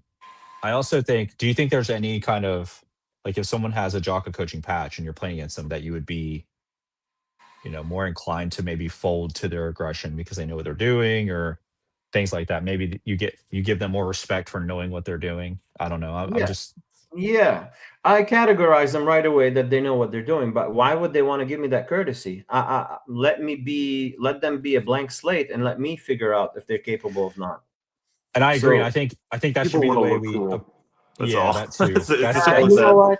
Yeah. It's something to wear with pride because Jaka's doing a good job coaching. You know what? I tried to get him on, but his team made me fill a whole questionnaire about how many followers I have, and he only comes on if you have like 20K plus followers. I said he's been on the show without invitation or anything. He's been on the show already. So yeah, yeah. I filled out a whole questionnaire. I hope he responds. I filled it up like a couple days ago. It would be nice to have him on. Last time I had him, I couldn't really pick his brain because it was somebody. It was shout out to Wayne Leonard. It was his podcast, so I couldn't take the attention off Wayne. Yeah, he came on for like 15. I'm sure you guys seen it. Yeah, that But was pretty trying to awesome. get him solo, yeah. Yeah, no, and Jaka, like for us, I've like messaged him a couple times on Instagram. He always responds, he like Super individually. I humble. don't. I mean, for him to come on this podcast with Yeah. 500 subscribers, it's very nice. He came because of Ryan Hogan. Shout out to Okay. the Yeah. GOAT, Ryan. Yeah. Ryan's another one I could have said to Another beast. stake. Yeah. Yeah, but Beast, of course. yeah, Ryan. What? Oh, yeah. Go ahead. I was gonna say a funny hand with Ryan. I'll say it really fast. There's like a middle position open, late position call. Ryan's on the button and calls, and I'm in the small blind with pocket eights and decide to just flat. And the flop is like 8-6-4, 8-6-3, something like that. And I check original razor bets next to at calls. Ryan calls. I raise it up to like 3x. Original razor folds. Late position calls. Ryan calls. The turn brought in the most obvious straight. So I don't remember the board texture, but I remember it was an undercard to the eights, but The it brought in five the most obvious straight draw came in. I check. Next to act now bets. Ryan calls. It did bring in the turn brought in a backdoor flush draw. What is that guy repping into Oh, four people he's betting repping the on that? straight. He's just saying, "Hey, I have a straight, guys." And you know what? He probably has a straight. So Ryan calls. A backdoor flush came in. I call. River? River is a 10. And so 9-7 now gets there, which the guy didn't have. So I think the guy had 7-5. So maybe it was like 8-6-3 board, turn 4 or something like that. Mm-hmm. I check. That guy jams all in. Ryan thinks about for 15 seconds and calls. And then I know I'm beat, but I decide to flick the call in anyway. I flick in the call. That kid has 7-5, right? He turned the straight. He turned the nuts. And then Ryan flips over queen 10 of clubs. So he hits the river top pair and he calls as well. And I remember thinking, what the Weird. fuck is that? Weird. He floated flop with the backdoor flush draw on 2 overs, and I guess he could have got there with some straights. I don't mind Continue the on. flop float, but turn it, get the hand is over.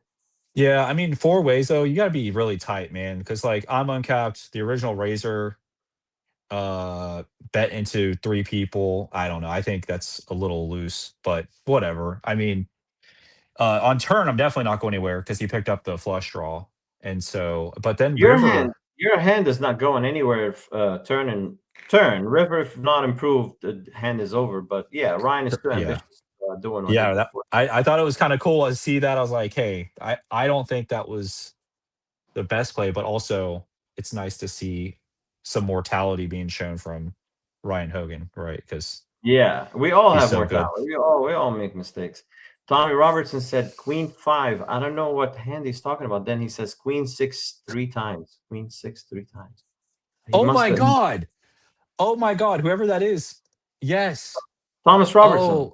Oh yeah. I think Thomas might have been the guy to my left, a couple spots to my left. I see him around. I haven't met him officially, but I see him at TGT and Hard Rock. Yeah, this dude won like, yeah. Oh, he's talking about the guy with the patch. So he must have been there. He said he Yeah, had he's Queen talking. 6. Yeah, he's talking about the guy would never stake. He had Queen 6 like back to back hands and won both of them. One of them was like offsuit and from the small blind. Like the guy was just out to lunch. I It wonder was who that guy insane. is. He's a taller guy, kind of goofier looking than me, which is crazy. Oh, don't tell me he wears glasses and he's like grinding everything now. He does wear glasses. I've And he's never got seen him. He talked about my podcast last time, but I don't know his name. But he's grinding everything. yeah, He's he gets not in good. there. He's not good, but he's and he talks shit about because I was at a table and I ran a bluff like 3 streets. I turned equity and I fired river all in, and I had nothing and I got called very light. I got called on 2 overs. The guy called me with like pocket 5s on a king 10 6 3 board. Guy called with pocket 5s, and the guy when I left he's like, why did he do that? Like he talked shit when I left. People don't know what they're doing, man. It's so much. Yes. It's See, I never care about being judged. Like sometimes I'm gonna pull the trigger. The fact that you're capable of pulling trigger in spots makes you.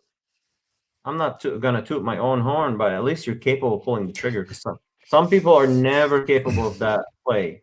0 equity bluff on the river. yeah.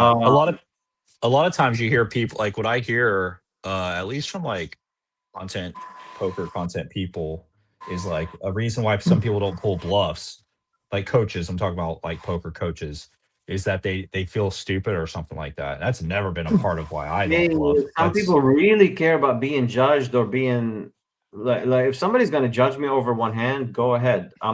That's fine, and I'm sure it happens. If you're a semi decent player, you're gonna be judged way more because people think that if they put you down, if they feel better about themselves. Like, look at this fish. Like, why did he do this? They judge.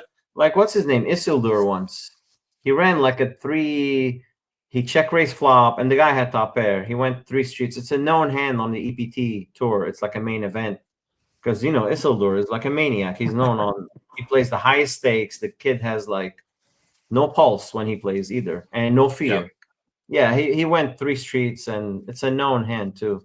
And I think it was Joe Stapleton that said that he doesn't care about being judged. Yeah. You're single. This is a way out of line question. You're single and looking.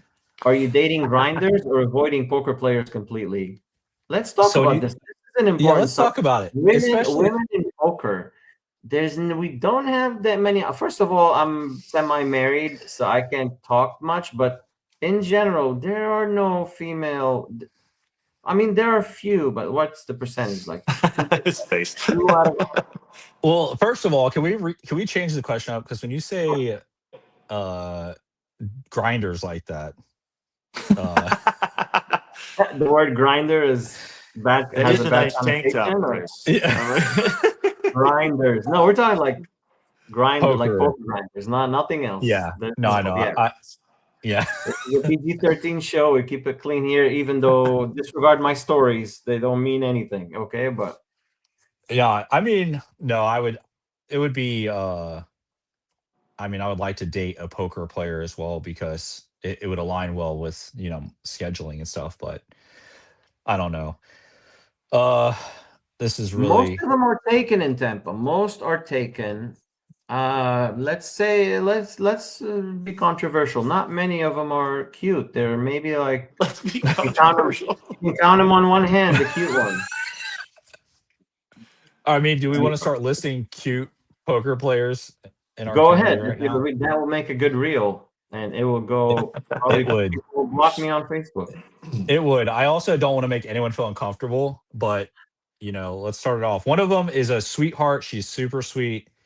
She's married. She has kids, and she's just a polite person. It's Lana. Oh yeah, She's so cool, and she's very pretty. Uh, Jennifer, Jennifer. She's gorgeous. One of the most beautiful people I've ever seen with my eyes. and Hazelton. Yeah, she gets it from her mom. Yes, I had to do this to you. You understand? Yes. We got Borat. I didn't know you do Borat impersonation. That was good. I do some voice impressions from time to time. So yeah, you have those two, and that's the list, I think. Oh, Nicole is gonna No. be pissed that you said that. Oh my God, Nicole. Yeah, of course. Nicole's sweetheart. Real cool thing about Nicole and I, we made a vow to each other that if one of us ever final tables a big tournament and gets like a big score, like 5 figures plus, they have to stake the other one in like a 5-5 PLO game. Wait, if you and Nicole made a final table? Not like if one of us binks a big score at like a Mhm. final table. I basically, if one of us just hits like a really big score, we're gonna go play PLO together, like at a cash game, and then they're gonna Fair. stake the other person. They're gonna buy him in. So I thought That's that was fair. kind of cool. That's something we've had going for a couple years now, but none of us, we're just not It getting there. hasn't happened yet. No. AA10759TGHJ. Wow, this is going in a weird direction.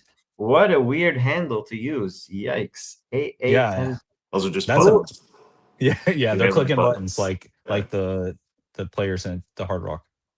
We need to save this statement that we said there are no cute girls that play poker. How we're gonna save this? Because we're gonna be in trouble here. What's going on? There's more. I don't know their names. I'm sure we're missing somebody. Who else? And I'm specifically talking about tournament grinders too. There's got to be more. There's got to be. He goes. No, we can't save it. Sorry, we can't save it. We're in trouble. That's it. What's a bigger red flag? Bad bankroll management or bad texting habits?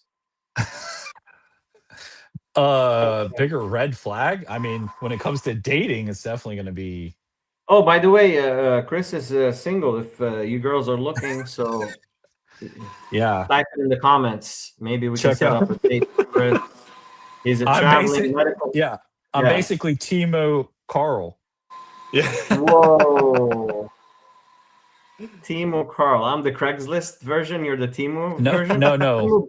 You're the legit version. You're the Hugo boss. The eBay version. No, you're the original. You're good. You're goated. I'm the Temu version of you. You're Jordan. There's a way out of line question coming up that's gonna hit that topic. So what's a bigger red flag? Bad bankroll management or bad texting habits? We're talking about, I think, women. If you're looking for a partner. Yeah, definitely. I mean, bankroll management. If they're spending all the money and stuff, I guess that's the way I would look at it. You have to carry the relationship. Yeah, for sure. I'm okay with that. What's a bad texting habit? Texting too much? Either. Yeah, I guess texting too much. I mean, that's fine. You know what people give me shit about texting? I text in spurts, kind of like semi-auto machine gun. I don't text one big text. It's how I Oh think, yeah, how the yeah, for thoughts are sure. coming. Get I'm your thoughts texting. out, hit send. Yeah, for sure. Ross Yeah, Ross does that too. I don't like it. I hate when my phone just goes bit it, bit it, bit it, bit it, bit it, bit it. And you look at it, it's yeah. like six You're text welcome. If you're talking messages. to me, you gotta mute it. I had a backer once get annoyed. I was in Vegas and I was sending like hand, especially you're fired up after busting a tournament and you want to send the hand history when you're walking. And I send it in bursts, and he's like, "Why are you doing it?" Because his phone kept going off, Yeah. so he I muted me. oh no, we lost Ross. Oh no, we lost the goat. It's traumatic for me because at Verizon Wireless I had two phones. I had my personal and my work.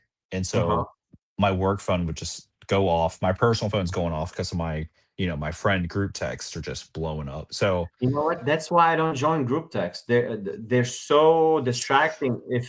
And you have that one person talking shit that's not important, and the group yeah. text will be going on. I don't join group text. I did couple times, never again. It's too Yeah. way too distracting. If you're gonna be Well, engaged, yeah, but you can also, back then I don't think you could mute conversations and now you can. So that part makes it better. You don't have to get your phone blowing up all the time because if you mute the conversation now, they don't alert you.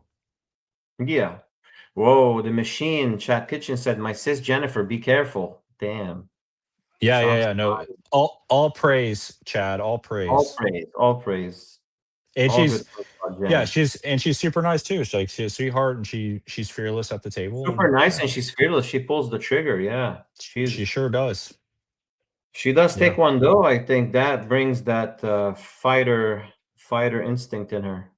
And I Hmm. love her mom, Oak. She is super nice. Oak is the Yeah, nice. She's yeah. she's a fearless. She's a fighter too, but she's not grinding as much. Oak is not grinding as much.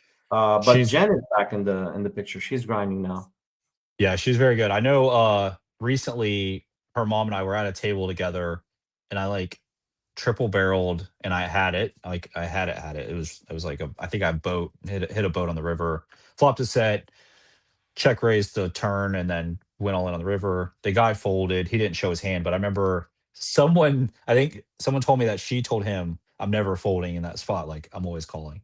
Because she never believes me, which makes sense because I just I do. I lie. mean, because you're capable. It's good to have. It's always good to have that people Yeah, know that you can pull the trigger, then not having it, then saying this guy never bluffs and people fold. So if your future girlfriend watches this, what's your sales pitch? Bang my bang. sales pitch is I travel for work, so you won't have to see me for like 4 or 5 days out of the week. You'll have your Is that a space. good thing or a bad thing? That's a bad thing. It I mean, it especially it early might be on. it might be bad. It might be good Uh, later on when she's bored of it you, but early on, she wants to see more Gaskin. She doesn't want to see less of Gaskin. That's true. I'm available on the weekends, always on the weekends, right? So, except for during the day, because I'll be playing poker. You know what? I'm not selling myself very well. Uh, Yeah, you're gone all the time, basically. You're telling her I'm not available. Sorry. we could FaceTime. All right. How about that? We'll That's FaceTime. fair. No, it's hard to sell yourself. I think it's better when people like speak of you from their perspective, but One thing I just noticed, you're gonna go viral. Every time I post a picture of you, the women go crazy online. I don't know what it is, but like your pictures got the most attention online. that's crazy. I didn't realize that. Yeah, especially with the tank top, forget about it. Yeah, forget about it. I don't have any guns like you, but it's fine. No, you do, you do. You got the shoulders rounded like coconuts. What are you talking about? uh, Dodgeball versus poker. What game are you most? Let's talk about dodgeball. We didn't talk about dodgeball. You dominate a room in right now. So poker or dodgeball? yeah, so real quick, I'll talk about that. I ran cross country and track in college. My coach, my freshman year, he just very, very business focused and he enjoys like creating things.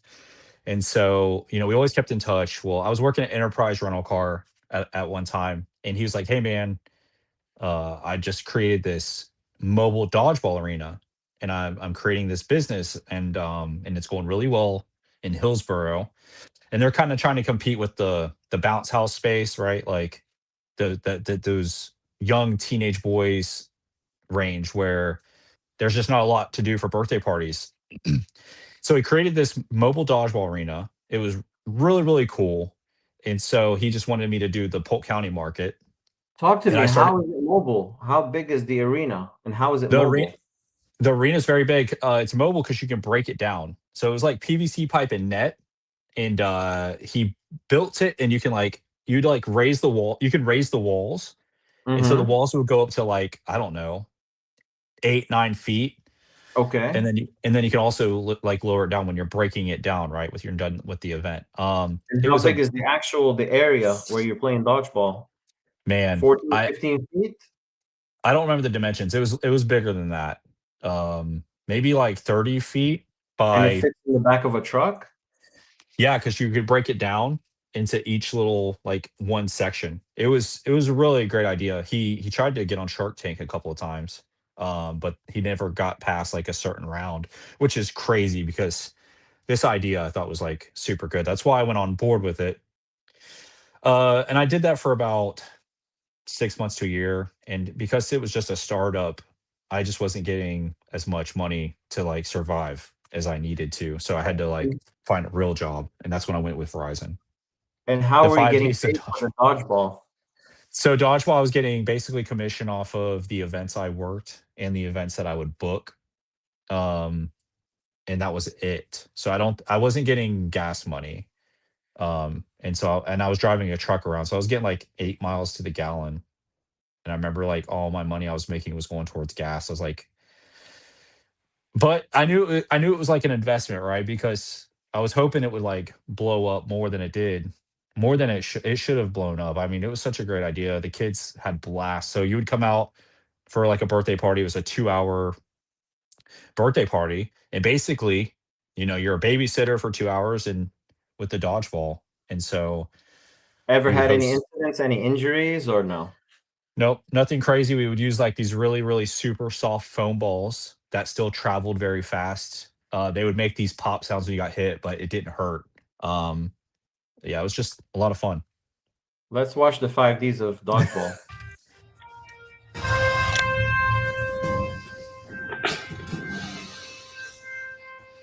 I love the smell of queef in the morning. I mean, normal for us. Line up, ladies! What do you mean line up? Now! Man, we needed Ross for this. 'Cause Ross reminds me of what's his name? True dodgeballers. And you've got to learn the 5 Ds of dodgeball. Dodge, duck, dip, dive, and dodge. If you master the 5 Ds, no amount of balls on earth can hit you. Quebec, go ahead. Yeah, shouldn't we learn by dodging balls that are thrown at us, or? That's what this sack of wrenches is for.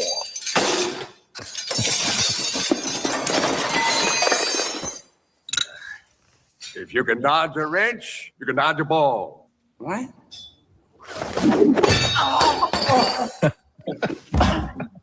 Oh my god.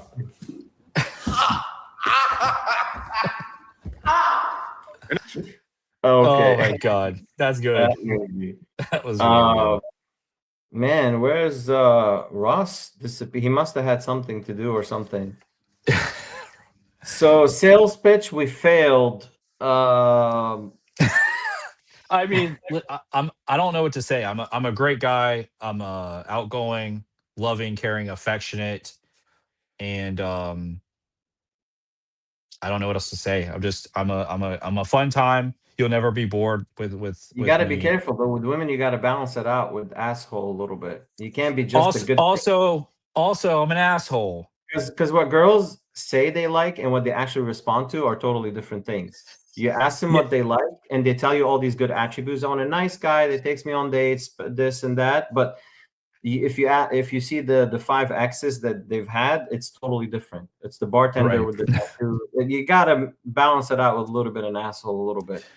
Sure. I mean, yeah, I'm being damn Bilzerian right now. you are. If we put you in a heads up match versus a top Tampa reg, who do you want and why?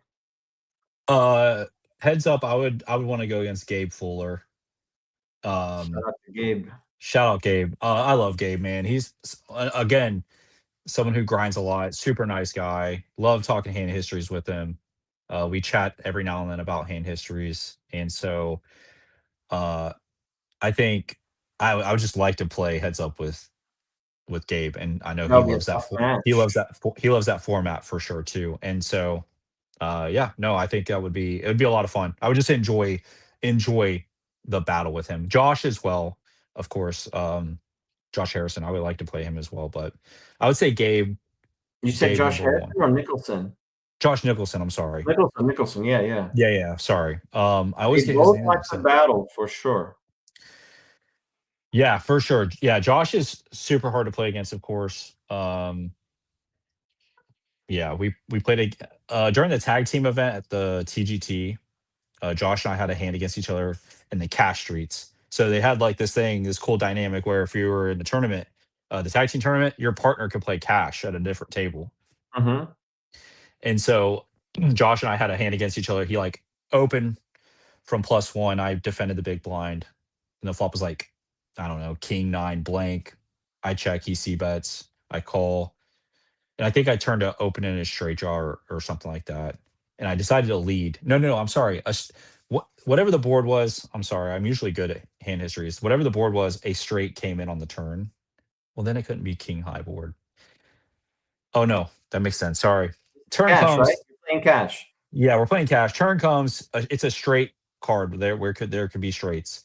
I I lead, and he calls, and the river is a brick, and I bet like 75% pot, and he calls with third pair. I think he had pocket eights, and the flop was like king nine, 7 6 brick, and And I was he's like, good. damn it. Oh yeah, He's he's good. good. Yeah, Huh, it's a weird lead on the turn. Normally, the lead on the turn is somewhat strong.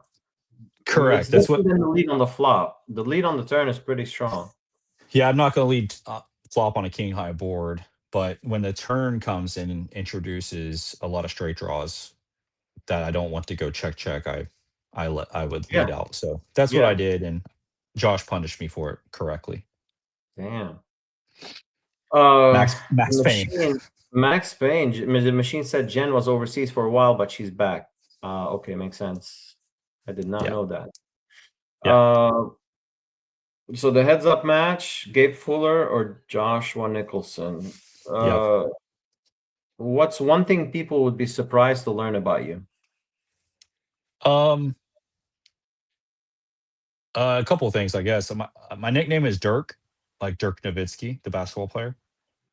Mm-hmm. I didn't know that. Yeah, so I played basketball a lot growing up. I used to have like really long hair, and I can shoot really well. And so I just got that nickname, Dirk. People would just call me Dirk, and so I have like a group of like 7 friends that we all do stuff together, and so all of them just call me Dirk. They don't call me Chris. It's weird whenever I'm out in like poker or in my professional life, people just call me Chris, and it's kind of odd. And then also when I was like in fourth grade, uh, my older sister like chipped my tooth, and it's like the front half of one of my front teeth, and I had that chipped tooth for like 12 years. And so Whoa, how did she do it? Elbowed she you? she threw a pair of goggles at me. Wow, what type of goggles? Like swimming goggles? Yeah, swimming goggles. We were like, Wow, has to be the perfect hit for it to crack a tooth because they're like plastic. yeah, we were packing up to leave to move to West Virginia because my mom found out that she had a sister that she never knew about. Like my grandma told my mom, "Hey, you have a sister, and she lives in West Virginia." And so my mom was like, "Oh my god, we gotta go see her and meet her." So we moved up to West Virginia.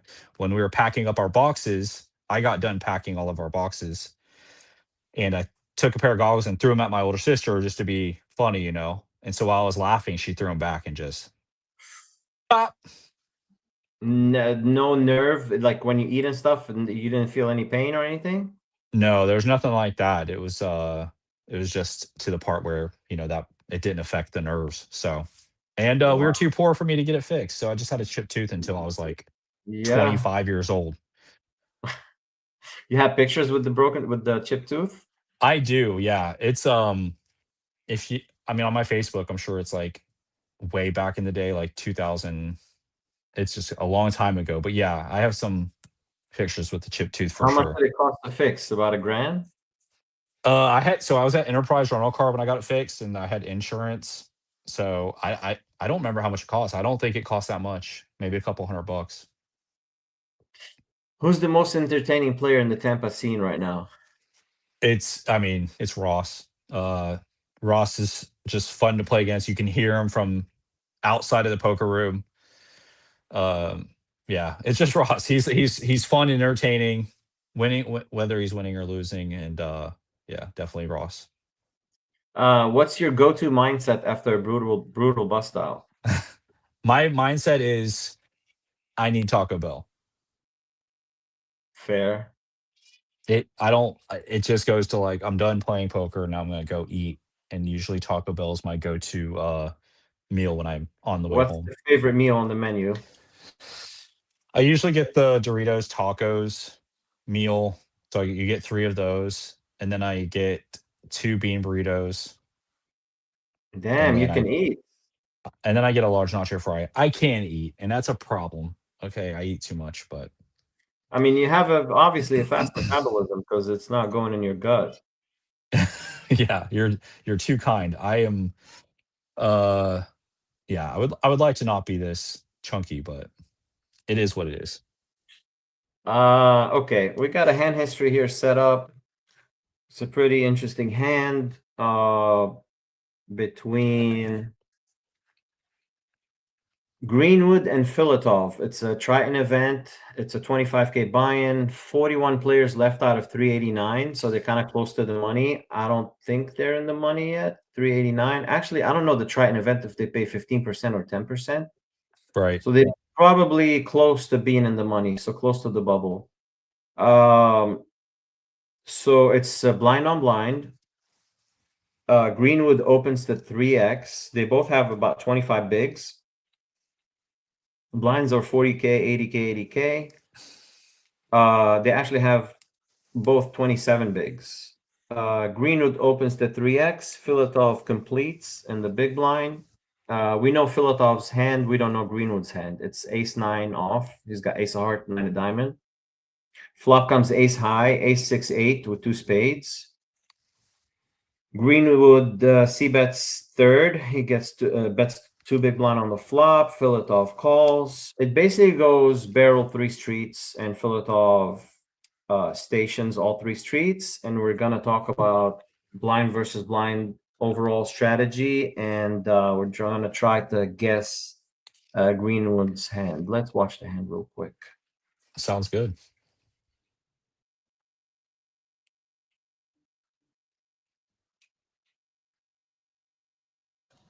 Do we got a little?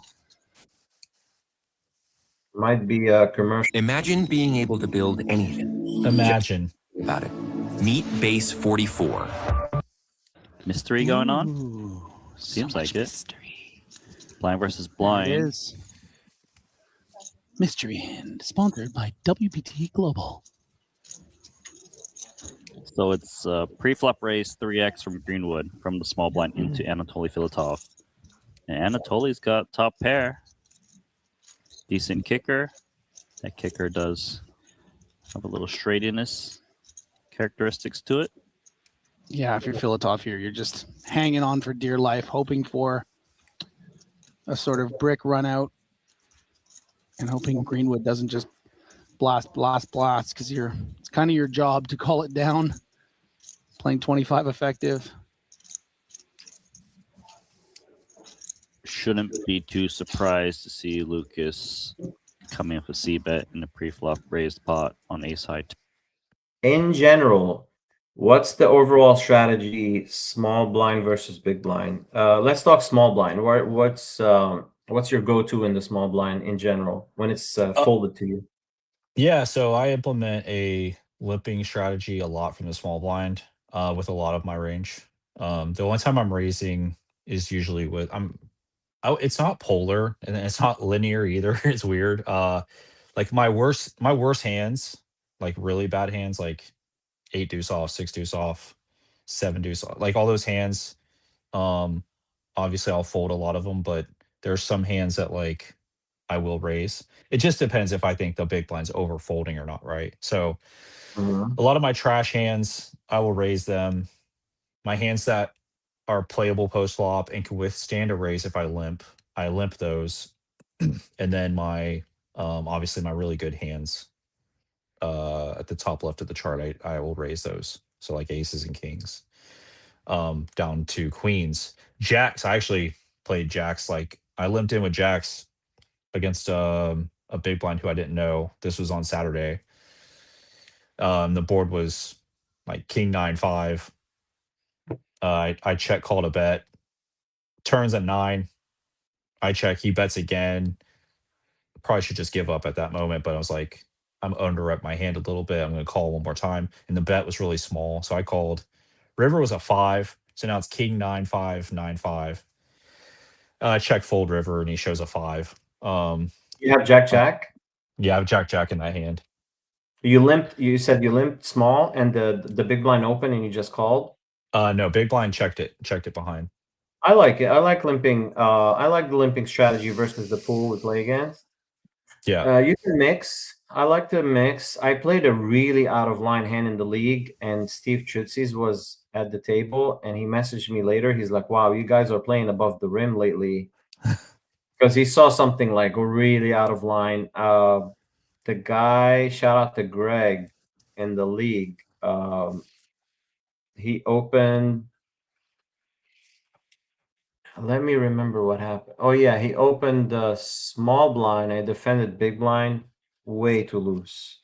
But I had a plan in the hand, of course. I had 10 deuce off. It's something you shouldn't try at home, but I had a Right. plan. Flop comes Jack 9. It was Jack 9X rainbow. He c bets small. I click it back. He calls.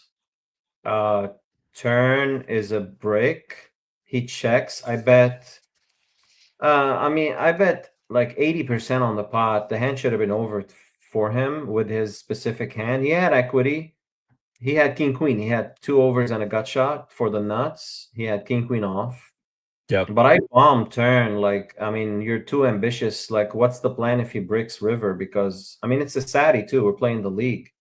Yep. So he checks turn. I bomb. He calls. River is a queen. He checks. I tank, trying to get a read, and I shove all in. The reason I tank, I don't really want to give it away why I tank on the river, because some people just like blast off without thinking. Yeah. So off of a few things, I jammed, and he goes in the tank for a long time. The fact that he goes in the tank is good. Like, Yeah. I put him in the test.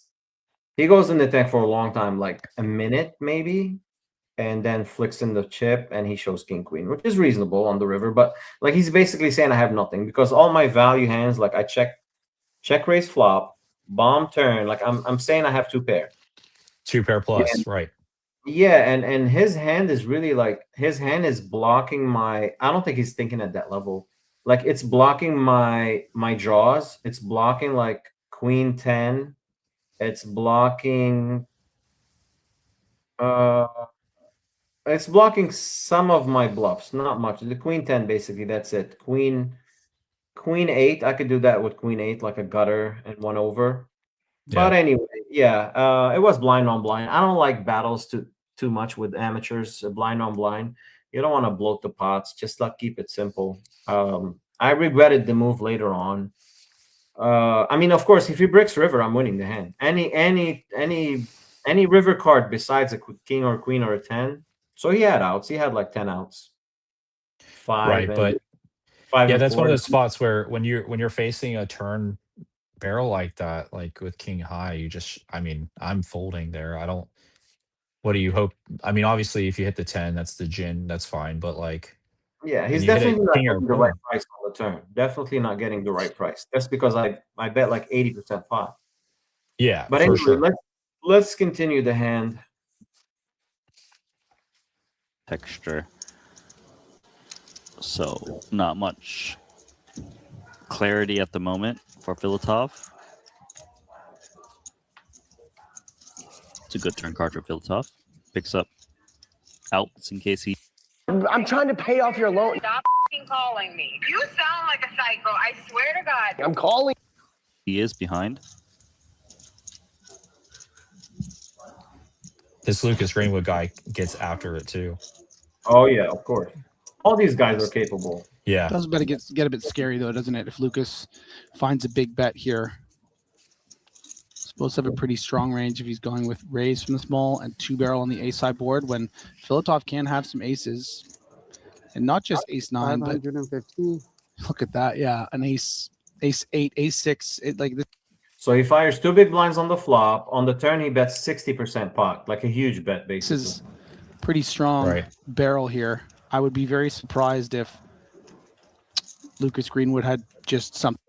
And really, the 5 is better for Filatov's range than Greenwood's range, because Filatov has all the weird like top 2 pair, like 5, 6, 6, 8. He has 7, 9. He has 4, 7 suited. He has all the straights and the 2 pairs on the turn. But of course, if you're telling the story, I mean, we're not like ace king, ace queen are not. They're not checking turn. They're barreling, and basically Greenwood is telling that story. What do you think?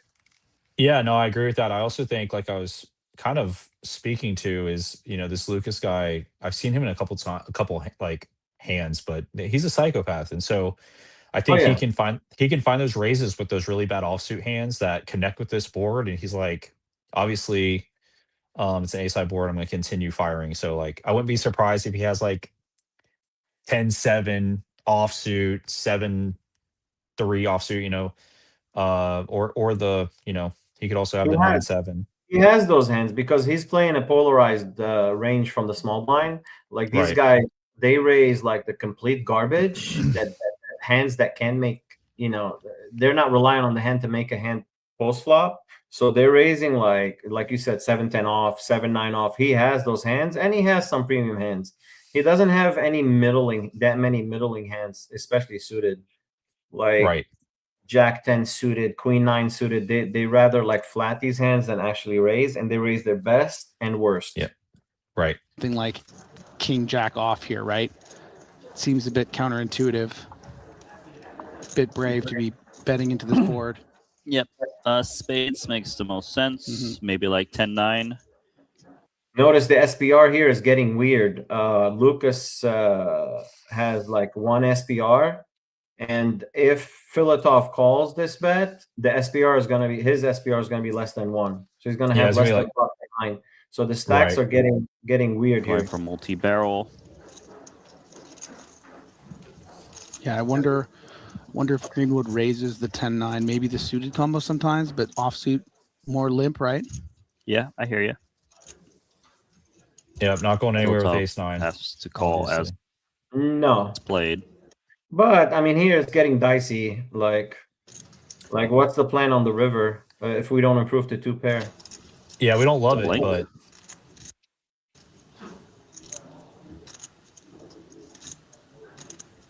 all in. Yeah, and Filatov. Now what? He bets 1.4. We snap it off, Carl. We snap it off. You know why? Because Lucas said all in ? Verbal tell. That is bang. Oh my God, good one. No, I'm kidding. I think someone like Lucas can probably understand, like he can do that with value and bluffs. Which this is advanced. This is advanced. Yeah, all in ? Is always weak because you're not. Yeah, this is wow. I didn't even notice it when I watched, but this is good. Yeah. How much? A snap call scenario. 1.450, I believe. So he covers Filatov. He covers Filatov. Now he's putting him all in. What happens is Filatov flicks in the call. What do you think Greenwood is going to show up? So how do you approach spots like this, Randy? I mean, go high up. So first of all, I mean, like it's blind versus blind, wide versus wide. Unfortunately, when you just have to, you got to flick in the call. If I'm the hero, of course. But Lucas, gosh, man, there's so many hands. He can have so many hands. 9-7, 7-4. Those are all straights. 4 deuce offsuit. Those are hands. Yeah, Just his range is wide. They're both wide. They both have wide ranges. They're not for sure. the ranges aren't condensed at all. So they're Right. super wide. Yeah. So we don't beat any value, of course. We just have a pure bluff No. catcher. We're not beating value, no. I take it back. You know what? I said call. I don't know, man. This is tough. And And when Greenwood is not gonna show up with like kings and jacks and queens are not No. taking that line at all. Like they're slowing No. down on maybe checking flop, going bet turn. 100%. I also They're know, not taking these lines. It's very polarized range. It's either nuts, and by nuts I mean like top pair like ace king ace queen, or two pair like ace five suited, ace six suited, ace eight suited, all the sets, fives, eights, sixes.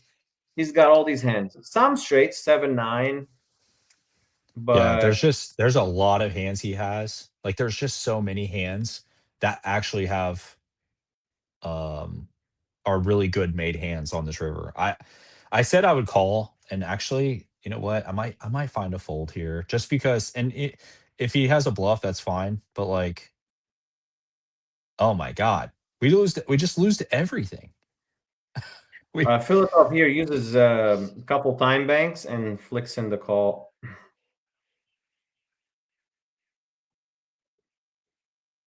Oh baby, before the big reveal. Before the Nice big little- reveal, you got to run a commercial. They ran like 3 commercials in like a 2-minute hand. Of course, he Oh, showed the queen 9. He turned a gutter. He turned the equity in form of a gutter and went over, and then bricks. And actually, this is solver approved because I ran it in the solver, peak GTO, and the solver is doing the same. wow. Yeah. Yeah, small blind, big blind. The small blind on the flop is betting all these hands, like of course the premium hands, the bluffs, the one pair hands. Like it's doing a lot of betting, not a lot of checking. So it's betting like, and there's 61% pot, like 34%, 1.9, about 40%. That's what Greenwood did. He bet 2 big blind. 25% pot. That's the correct answer, and he did just that. And on the turn, when he turns the gutter, this is what Queen 9 is doing. Queen 9 off is doing a lot of betting too. It's actually checking like 42% of the time, betting 50% of the time. So it's like mixing between bets and checks, but he went with the bet. So it's literally like solver approved. And then the river, I'm sorry. I was just gonna say, was the queen 9 off raising from small blind approved too? Yeah. Here, we'll see it. It's polarized. The solver is doing a polarized range that's raising like all the garbage. 10-3 suited, 10-4 suited, 10-5 suited, 4-6, 10 deuce, jack deuce. See, all this is like the garbage, and of course all the ace x that are non-suited, and then queen 9 off right here. Yeah, it's raising. Queen 9 off is definitely in range. Queen 8 off, queen 7 off, queen 6 off. And of course, the value, of course, pocket pairs like deuces, threes, fours, 5, 6s. 5s is like limping, 6s, 7s, 8s. All these hands are opening. Yeah, I mean, the solver does a polarized range. But like we said, sometimes people lean more towards like a limp only. And sometimes they do a polarized. You can mix. I like to mix. I don't have like a set. It depends on who big blind is. Correct. Am I? I didn't share. I'm sorry, I didn't share the. Here, let me share the screen.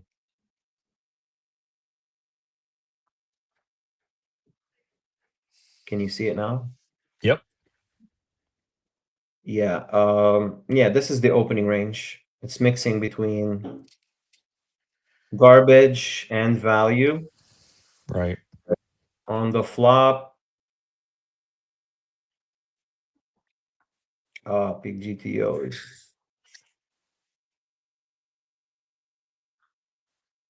I lost it. because I don't Oof. have the paid version.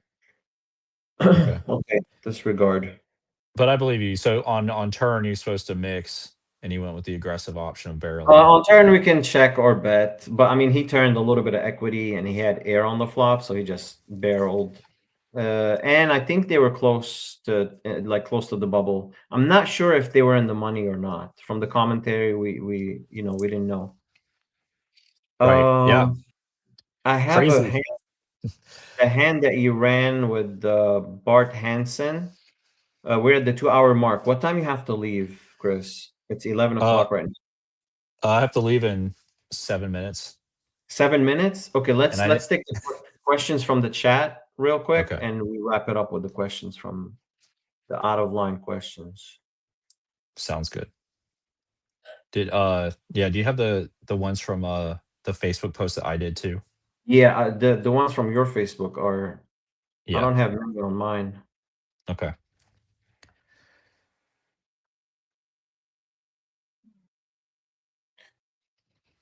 Sing the phonics song from Miss Rachel. My trophy. So that's his nickname is Pound. We call him Pound. We play poker together. It's been a minute, but we were playing at a charity game, and I don't know why I started singing the phonics song from Miss Rachel, but it goes phonics, phonics, phonics song, and Is it a like kid song to teach them the yeah, phonics? yeah. Miss Rachel is like a children's show, and What made you sing that song of all songs? because my roommates, my best friend and his wife have 2 kids, and they watch Miss Rachel all the time. Gotcha. So it's stuck in And your head. It's it's just something stuck in that's here. gonna be stuck in my head today. I say, do you use your dodgeball skills to dodge the landmines at TGT? Absolutely, you have to. Yeah, just Fair remember question. at TGT, overfold to aggression, stab with your keep the pot small. They just fold a lot to the to small pots. Just I don't know. It's just attack, attack, attack until they show aggression. Then you just fold. And thin value bet them to oblivion. 100%. Jason Williamson says, how long until you get to be as great as Carl the Man? Who's Jason? Do I know him? You should, yeah. He's a grinder as well. We've been playing poker together for a long time, in the cash game streets and like some home games. But you would know Jason, yeah. He lost a lot of weight. Um, he's a lot healthier now. But he wears a hoodie and he wears a hat. He's probably, I don't know, he's in his 40s probably. I sent him But a friend request. yeah, you should. Yeah, he's a cool dude. Yeah, he just grinds a little bit here. He was in Vegas recently. He played some tournaments there. He made a deep run, I think, at the Venetian. Um, and I think, yeah, he final tabled a Venetian event a couple months ago. Ryan Morrison said, what would you say is an acceptable VTSO, voluntarily taking shirt off percentage at a 1-1 home game? That's a fair question. It is a fair question. Recently, I don't know why I'm doing this, but I'm recently just been taking my shirt off in poker games at these home You play games. the whole time topless, or when you win a hand, when you lose a hand, or when things happen, like are we drinking at that point or sober? Sober. I actually don't really drink. The Lightning, I think, won game 6 on Friday night. And so right when they won, I told the table, I was like, hey, if the Lightning win, I'm gonna take my shirt off. If the Canadians win, I'm taking my pants off. Whoa, And good thing the Canadians didn't win. That's right. It was good for everyone there. I took my shirt off. I played for about 15 minutes with my shirt off. And then someone who plays in the game was like, I'll give you $5 if you put your shirt back on. Wow, that's And a slap in the face. And the dealer said, I'll give you 25 if you keep it off. Wow, that wins. Were there any girls in the game? The person who told me to put my shirt back on was a girl. Ooh, that hurts more. It does. I thought the girls would be doing bidding to keep the shirt off. No, she's a grunt. She's a the Chippendale. Yeah, the Chippendales. I could be the Chris Farley. She was older lady, but she's really sweet. She's nice. She meant it as a joke. Actually, she might not have meant it as a joke, but Maybe you made her uncomfortable. I don't think so. These home games we've been playing with each other for a long time. But I think it was more of a joke than anything. But I took the $5. I put my shirt back on and I gave the $5 to the dealer, of course. So Wait, the $25 bid didn't win? it didn't. I felt Then- like I needed to put the shirt back on, so I did. Wow. Yeah, How unbelievable. do you separate bad players like myself from really bad players like Ross Corbett? This is Ryan Morrison again. Yeah, he's so funny. I don't know. You just there's not really a way to separate the bad players. They're all in one pool. So And you bunch Rhino, Ross with them? Damn. yeah, no, Ross isn't bad. Rhino, Ryan's nickname is Rhino. That's what we call him. He's really good too. They're not bad players. He's just Does he making a grind joke. Hard Rock at all? He does. He plays some. I think he plays 1-3 Ultra, and he'll play 2-5. And I think he's played a little bit bigger before, a couple times Cash in the grinder. 5-10 game. Cash But yeah, grinder. he's a cash guy. Yeah. Shout out to Ryan. Ross said, mutter the word equity before putting in chips, obviously. Oh my God. Yeah, those guys that say. Okay, so he's saying Ross equity. I think just saying the word equity, because Ross will give me shit about that too. Like when we talk about poker hands and stuff. Talking Because strategy at the table. Well, not at the table. Like when we're talking hand histories and talk about theory and stuff, and Ross is like, "Oh, I have equity. I call." He'll just The he worst just sums is it all up. strategy at the table, or they want to show off, and the worst is when you have more than one player, so they start want to show off, and they're giving so much information to the fish at the table, like do this or do that. Now the fish are cognizant that they're doing something bad, and they start playing better. Like you don't want that. Yeah, I disagree. I think fish are just, man, they're fish for a reason. The fish that you don't see getting better, like you talk about, like the regs who show up and they play the same game. It's because they're not doing anything like about it. They're not studying. You could tell them what you're gonna do, and they just don't know how to adjust. They're just not That's the adjusting. thing with poker. It's not like one advice is gonna take somebody from like losing to winning or break even. Right. Not one advice. It takes so much work. There so is much one. work on so many things. Yeah. Overfold river check raises. Oh yeah, every time. And I'm in the seniors. I'm playing the seniors, and I fucking called. They go in the tank forever. Like the guy never has bluffs. The guy is never bluffing. But I'm like, I didn't even think he's creative enough to take that line, to take the check raise line. He had it straight. I'm value betting 2-pair, thin value bet. Talking about thin value bet, I'm going to 2-pair to town.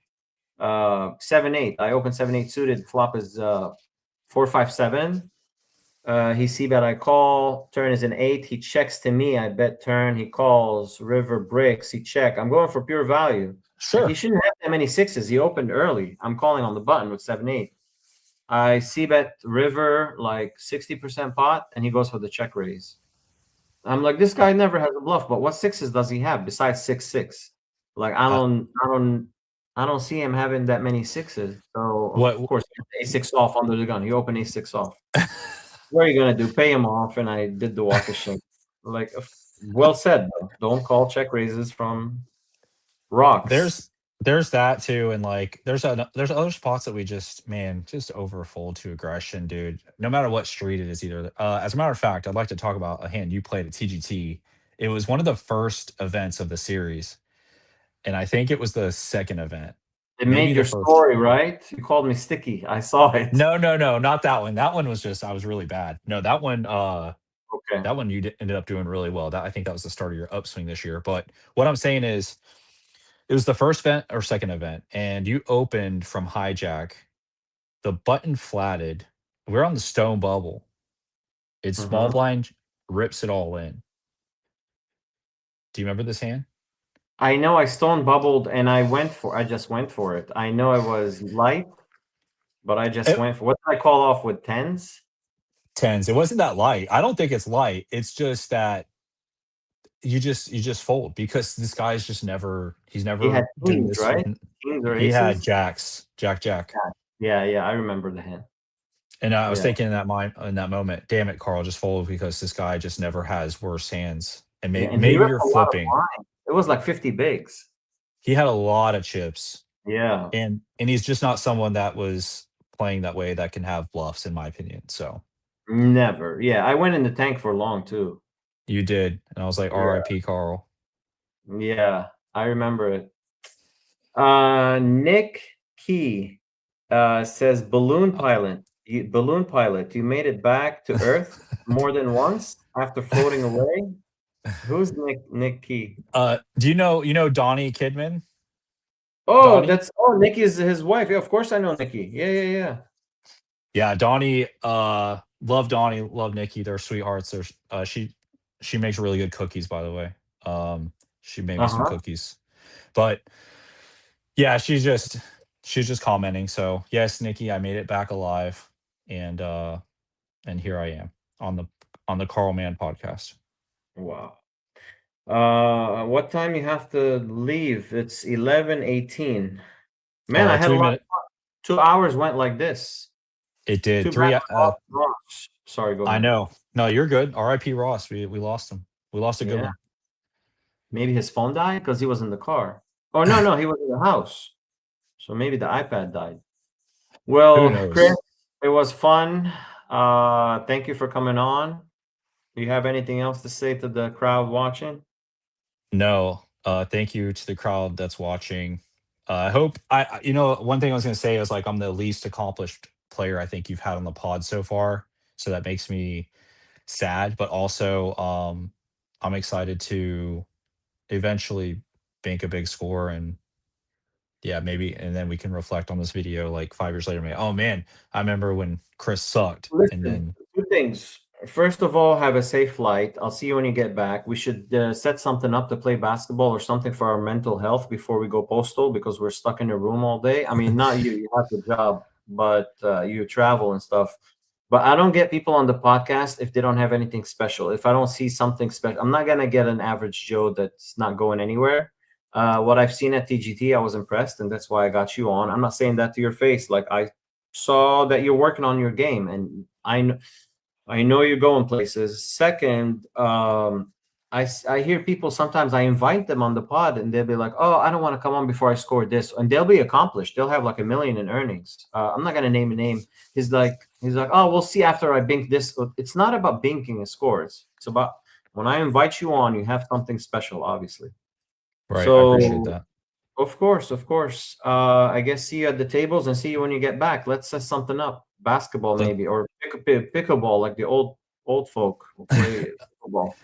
Ross and I picked up pickleball about a year ago. We haven't played in a minute because it's so hot, but we do. We've been playing pickleball. So, where in Tampa you guys play?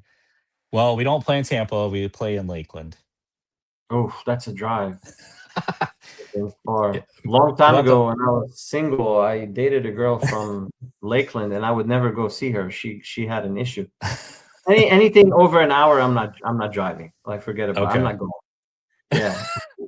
We there's a big poker group that does play basketball on Wednesdays in Tampa / Brandon. They're still playing? Yeah, a lot of people that you'll know that play ball on Wednesday mornings. Yeah. When Becker used to be here, Becker was part of that group. group So many times and I never went out. But yeah, I'm down to do something. Yeah, Ross just texted me. He said phone died. Yeah. Sorry, guys. Yeah. So if you ever want to play Wednesday mornings, it's usually from like 10 to 1 they play. That's why I didn't go morning. When you said morning, 10. They play so early. They Might do, as well yeah. 6 a.m. if they make it like 2 p.m., 3 p.m., I'm definitely in. But that's too early.